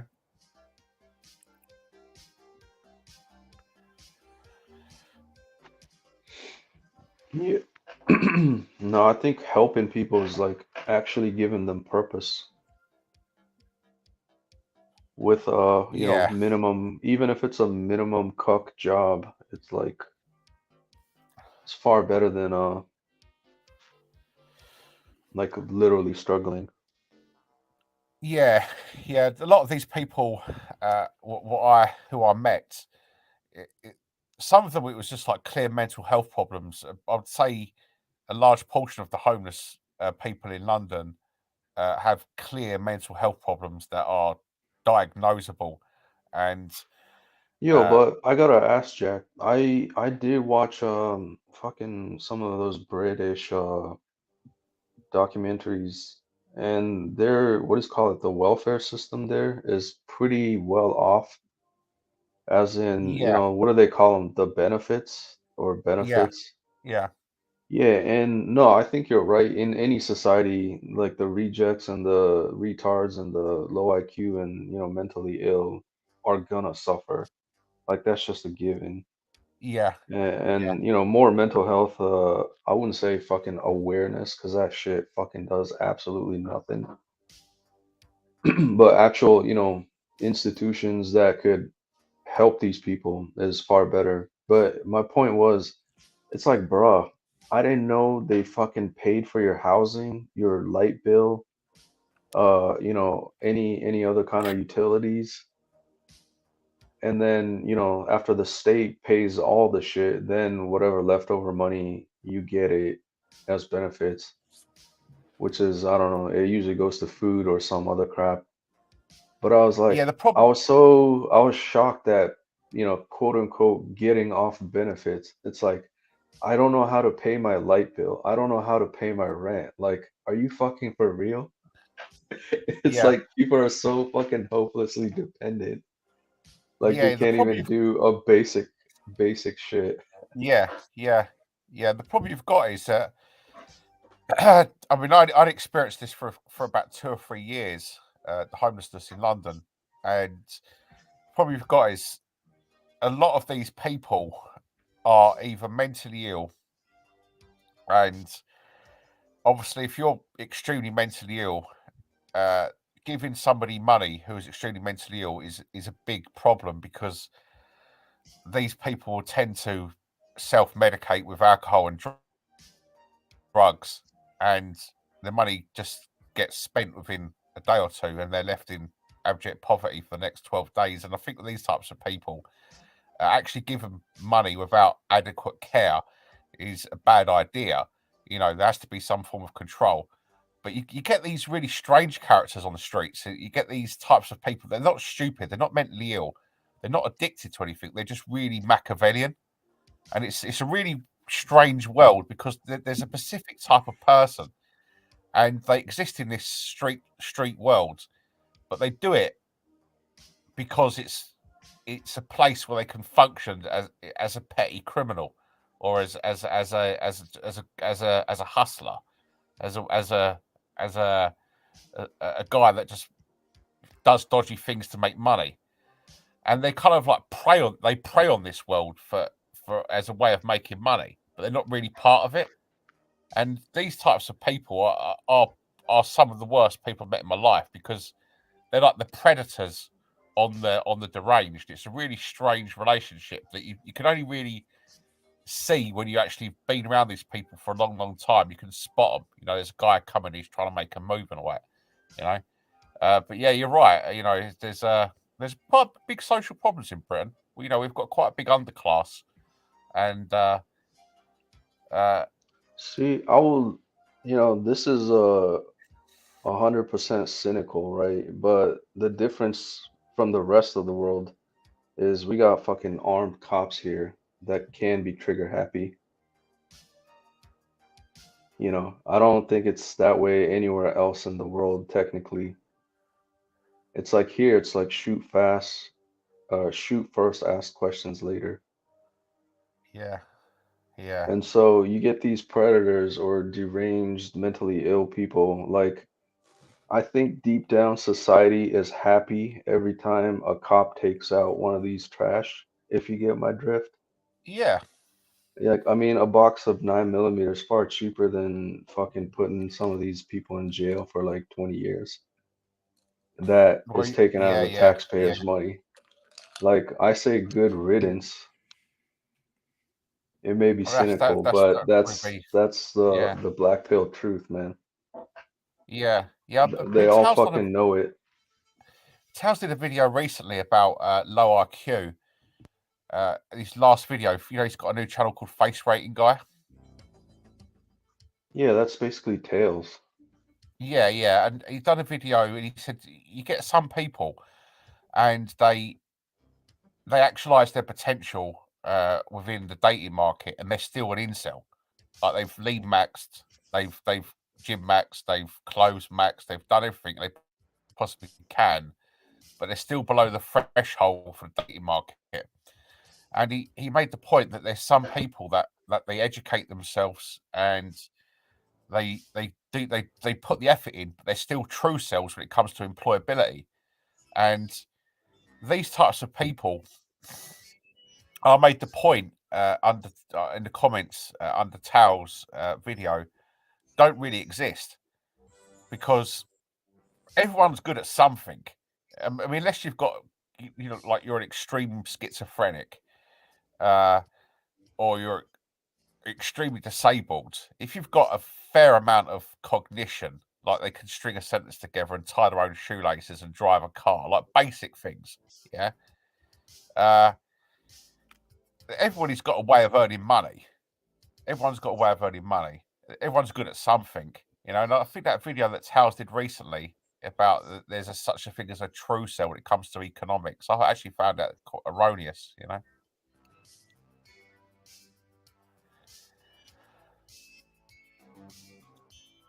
Yeah, that's why I preach try to up your money game. It's not gonna solve everything, but upping your money game definitely opens up doors that could possibly lead to other solutions. Like Yeah, the sad fact is everything in life is gonna cost you money, and it only makes sense that you have the more money you have, the more your life is gonna be that much easier. yeah, yeah. Well, but not everybody can be a stem cell. It's I just did like a 3-year course. Yeah, In yeah. I mean, there's ways, right? So stem cell is one way. It is like a fast track if you can make it, and it has the benefit of if you're good enough, you could like say do remote work, which frees you. But then I think the other route that's actually viable and winning, at least for a USA cell, is trucking. Like they're paying up the yin yang for truck drivers. It's like you could do 2 years of trucking, get your CDL. Shit, man, you could save up like 20, 30K easy. You'll be on the road most of the time, like you won't be spending your money. And if you're like a single dude with no responsibilities, it's like you'd be rolling in the bank. Yeah, yeah, I that's mean, the trucking great. there's jobs. It's just a lot of boyos aren't like willing to do it is a thing. Like, Yeah, I I mean, got. I drove from West Coast to East Coast like 3,600 miles. Like, fuck me, man. Driving, it gets fucking old. Like, if you have to drive more than like 2 hours straight, I'm just like, yeah, fuck this shit, right? Like, but people do it for 8 hours. It's like I got much mad respect for truckers. Like after that road trip, I was like, holy shit, I don't know how these fucking drivers do it. Yeah, they're great guys. They tend to be quite hardcore, don't they? Yeah, and then what was it? Some fucking high school out of Philadelphia is already having like a training program for 17, 16, 17-year-old kids to get their CDL. Like when they graduate, their starting salary is like 80K. Fucking 18-year-olds just driving trucks. Good, good, good. Yeah, people complain like the workforce is biased and yeah, you can't get a job or you're just a cuck wage, but the truth is like they aren't looking hard enough. I think with people, it's uh, you've got to find what you're good at. You've you've got to find where your pluses are, and you've got to occupy spaces within the economy where your strengths are valued, and then you've just got to increase your education. So where your strengths lay, you actually get so good at it that you'll become irreplaceable, and from that point, you're in demand because people will need you, and I think that's the failure of the education system. They try to tell people um, what to think rather than how to think, and not many people are actually given uh, life patterns which pertain to their strengths. And Yeah, I almost think it's a process, right? Like for the average let's say pleb cells, it's like I didn't fucking I wasn't born into like a super rich family. Like yeah, I might have been well off as in, my parents were like middle class. I grew up with two parents and I graduated high school. Like literally in America, if you're brought up in a two parent household and you graduated high school and you can hold down a minimum wage job, like you literally have every advantage in cuck America society to succeed. And yeah, I had all that shit. you know, But considering that as the gold standard, which isn't technically that high, it's like you could still succeed. Like, yeah, you might have had one parent, but shit, you graduated high school. You have a minimum cuck wage job. Like, it doesn't necessarily make that any different from growing up in two parent. hmm. Have you ever read Robert Greene, No, I don't think so. the guy that wrote the 48 Laws of Power? Yeah, I've heard of that book. Yeah, I don't think I read it. Yeah. he wrote a book called Mastery, and it was a fantastic book because he described how a person becomes useful within the economy, and it's basically the process of finding your strengths and then finding a niche, and then Yeah, so I remember what I was gonna say now. So, considering that as your starting point, like let's say you're, average pleb cell, 18-year-olds, yeah, go conquer the world, buddy boyo. Assuming you graduated high school, you can hold down a minimum cuck wage job and, you have some family support. It's like you already have all the tools to succeed. And for the most part, most people have that, right? It's pretty extreme to say, oh, I was I was like what an orphan and this and that, and I have yeah, disabilities, etc. Like most people, for some at some point, or I should say, most people have that advantage. Like they graduated high school, they have a parent, or at least a parent, or some extended family, and they've had a minimum wage job. So then, you know, uh, it's like my success came later in life, right? So I think for most people, like the process is basically that's your starting point. You can try to go to college, you can try to be a business, you could try to do X, Y, Z or whatever. Some may succeed, but then for the vast majority, people are gonna fail. And just speaking from my own life, it's like I spent 10 years doing fucking restaurant and not necessarily high IQ jobs here. It's just like little pleb jobs here and there. And then the process is you realize like shit, I'm not gonna fucking make it. Like I don't want to be 40 or 50 fucking scrubbing toilets or dishes at a restaurant or some shit because that's the only skill that you have. So then you either come to this, I wouldn't say come to Jesus moment, but it's like you got to realize, yeah, the world doesn't owe you shit. If you don't do anything, if you don't do everything in your own power to change your situation, you're just going to be stuck doing the same shit till you die.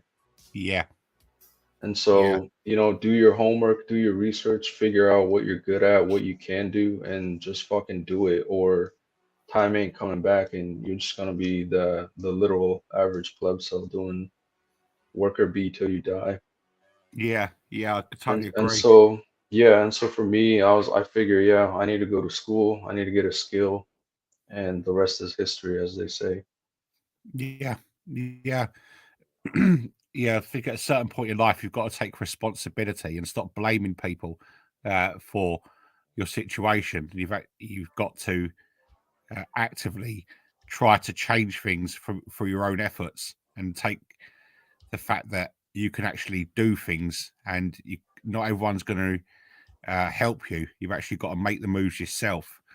I've actually had that same experience myself, Drew, like over the last few years. I've recently just finished Yeah, university, yeah. No, and I was talking to Medican and a couple of boyos in the VC there, and like three of them are like, "Fuck it, I'm going back to uni." They're basically like 27, 28. It's yeah, like, good. yeah, 18 to 28. Yep, the pattern's there, dude. Live 10 years doing bullshit. You realize you ain't going nowhere. It's do or die. If they don't wake up, then they'll be waking up at 45 and still doing the same garbage job. Yeah, But yeah, continue, man. yeah, and I say, during, I think one of the things that's important is to think practically, and not to have unrealistic expectations. When I was in my late teens, early 20s, uh, I had this belief that I was going to be a professional boxer. So I didn't have very practical aims, because the chances of succeeding as a professional boxer are very, very low. Uh, you've got more chance of succeeding as a professional soccer player because there are more opportunities. There's more soccer players than there is professional boxers. More opportunities to make money, but even then, it's very, very low. And I didn't have a very practical outlook. But once I finished, when you actually test yourself, I think that's very important. Uh, Actually looking at what you're good at under test conditions, where you're put under pressure, and you actually have to achieve certain standards. And when you find out where you can perform uh, according to the standards that are valued, then I think it's a case of just finding these areas where you can perform. What Robert Greene says is become the most valuable man in the room, and then he talks about soft skills, and this is something that isn't taught through the education system. And it's understanding that you don't want to upset people within a business structure, uh, but especially, as I think you said before, Drew, like it's when you've got an institution, an organization, or a group of people, it's never good to be the leader. It's always best to be number two, right?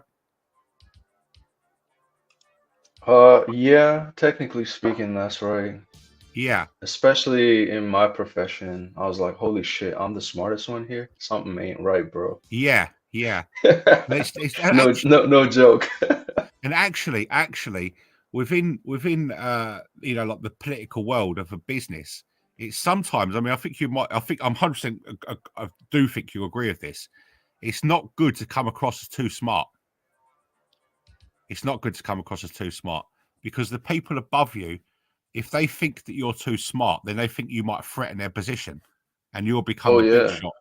You know, Oh yeah, big time, dude. Big time. yeah, and it's if they think that you're a bit of an idiot, then you're a safe bet for to accept you in their organization.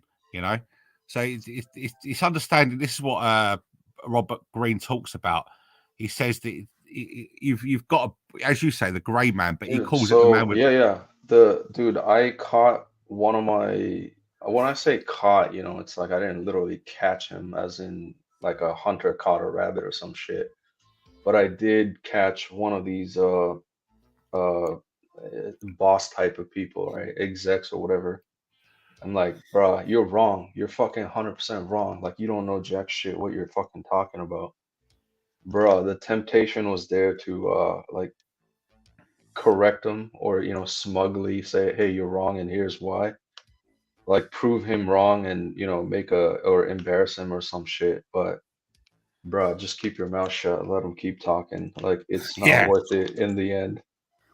You know what I mean? It's like, yeah, yeah, yeah, yeah. And it's lucky that I read all these books and I learnt these strategy strategies from these people. Like so, I've seen the lowest totem pole society, and I really have. I've seen sites during them years in London that I don't think many people in the UK have seen, particularly middle class people. I've seen some shocking things, some really really shocking things, and the message of what Towers making today, I felt it was a little bit negative. Because if people can't discern through rationality what he's saying, it might blackpill people to the degree that they don't even bother to try anymore.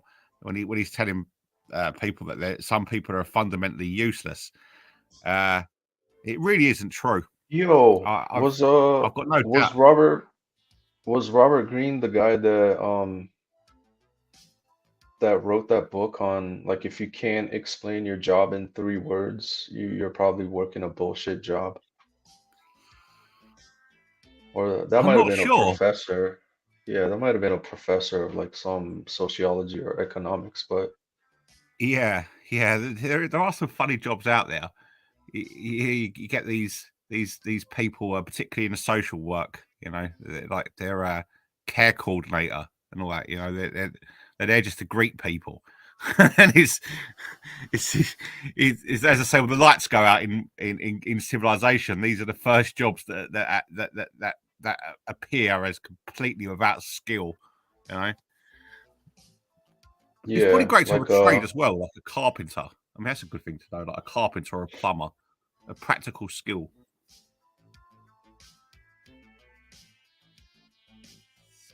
yeah, no, that's so true. It's like it relates back to, what is it, Einstein too? He was like, if you can't explain it to a 5-year-old, then you don't know jack shit. Yeah. Do you miss university, Drulux? Fuck no. The only thing I miss is looking at the pretty honeys. Yeah, the good my old last days. my last module, my last 2 modules. One of them was physics.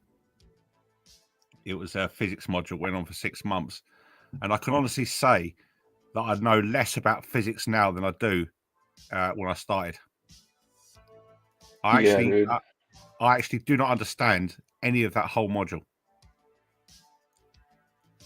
It was No, so dude, hard. I took fucking the whole engineering physics.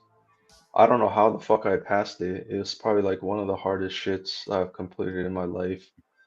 And yeah, you're exactly right. The more you find out about the universe, the less you know. It's a paradox. I was reading it. I read this book, and it was about a modulation and all these various signals that go through light and radio waves and Yo, electricity. yeah, electromagnetism, right? Oh man! And I went down this rabbit hole, and I was Fuck reading me. this That shit, and I was that like, yeah. I was reading this So shit, and so I was, it generally goes the classical Newtonian physics, and then you oh, kind of learn how to do the oh, basic math, and then oh it goes god, to electromagnetism, fucking all that shit, and then it's like quantum physics and the oh relative and the crazy shit basically. I mean that's how it yeah, typically is, bruh. yeah, yeah. It's brutal. Electromagnetism is the most fucking brutal shit I've tried to figure out. Like I don't know how people figure that shit out, dude. I haven't got a clue. When I was reading this stuff, I actually thought to myself, there are people out there who have not only learnt this, but they've actually formulated these discoveries.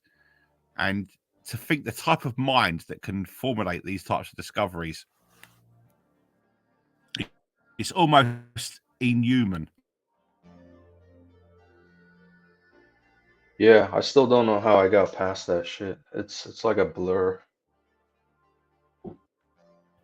To me, it's a blur as well. I remember I did my final test and I was looking at the questions, and I referred back to the course material, and a lot of it was just guessing. And Yo, I'll tell you this story, right? I know exactly where you're coming at. So it was this fucking exam question, and it's like they give you just enough info, like literally just enough. It's like you can taste it, you can smell it, but you just can't have it. You know what I mean? yeah, And the question was, if whatever planet or star system, if like the Andromeda system were to like the Andromeda star was to implode today, how long would it take for humans on Earth to realize that the star imploded, right? And then some figures. And I was so fucking stumped. I was like sitting there for like 20 minutes, like, how the fuck do you figure this shit out?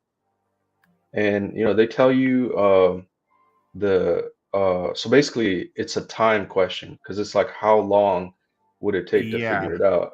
Yeah, so yeah, okay. So then I'm trying to solve for T, but then I couldn't figure out the rest because it's like usually they give you just enough. right. And then it's like and then I realized like, oh, okay, they gave me the distance, you know, and then it's like, how do I figure out at the rate which you'd figure it? And I was like, dude, I sat there for 20 minutes. And it was like just fucking dawned on me. It's like, oh, the speed of light, like three That's what I times ten thought. to Three the times yeah, 10 to the yeah. 6. Then just get the distance No, and no, to times it the by that. eight, bro. It's to the eight. Oh, is it to the 8? Is it? Yeah, yeah. So then as Oh, soon as I figured out, oh, like light travels at this rate, and then you got the distance, and then you know, distance equals rate times time. Solve for t, which is distance divided by rate. And it's like you just have to watch out for the conversion meters per second squared to solve for seconds, and then from seconds you can convert it to years. And the answer is literally 580 years and some bullshit and some change. right. And I was like, bruh, I sat there 30 minutes trying to solve this out, but it's literally distance equals rate times time. Like such a Yeah, simple yeah, question. yeah. And you just them types of experiences. You know that you get these people that do PhDs, like they do their bachelors in a difficult subject, and then they decide, perhaps through masochistic reasons, that they want to do another difficult subject for their masters, and then they do a difficult subject for their PhD. It must be that you've got some borderline extreme autism to actually put yourself through that torture for that long. Kuma's like 20 years time, a 7-year-old can figure that shit out. I think it's the worst. It's the opposite. Like intelligence is regressing. Yeah, it is. It'll take a 27-year-old to figure that shit out. They reckon the Flynn effect, that people are reaching their phenotypical limit when it comes to their IQs, but they're actually digressing when it comes to that G. That Flynn talked about, that Jensen talked about. There's actually general intelligence, and it's actually going down because of dysgenics. But yeah, God, I sound like myself 10 years ago then. Yeah, 15 years ago.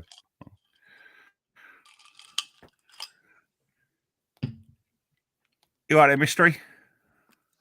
Yeah, I'm doing good. So I'll take it you don't give a damn about who wins the World Cup then? Yeah, I don't really care. Not at all. All right. I better be off. It's getting late here in the UK. Thank you very much, Yeah, my I got friend. to end the stream anyway, so yeah. Hey, All right, Jack see you Justin. later, See you mate. next time, my dude. Drogs, my dude, last words. Yeah, good chat, man. Good chat. Old times reminiscing about fucking school. I don't miss it, man. Yeah. You miss your college days, Mystery? Nah, I don't. Fuck that shit, dude. Yeah, exactly my thing.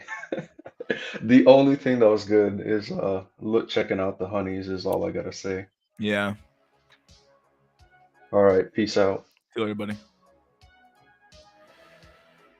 All right, guys. This has been another random stream for whatever. Long time no cope. All right, buddy boyos. See you guys next time. SNC episode 9 this weekend, maybe. Sunday. Show up on Sunday, my dudes. Never forget. We're gonna be back Sunday. Who fucking knows? All right, guys. Peace out, my dudes. See you guys on the flip side. And cheers.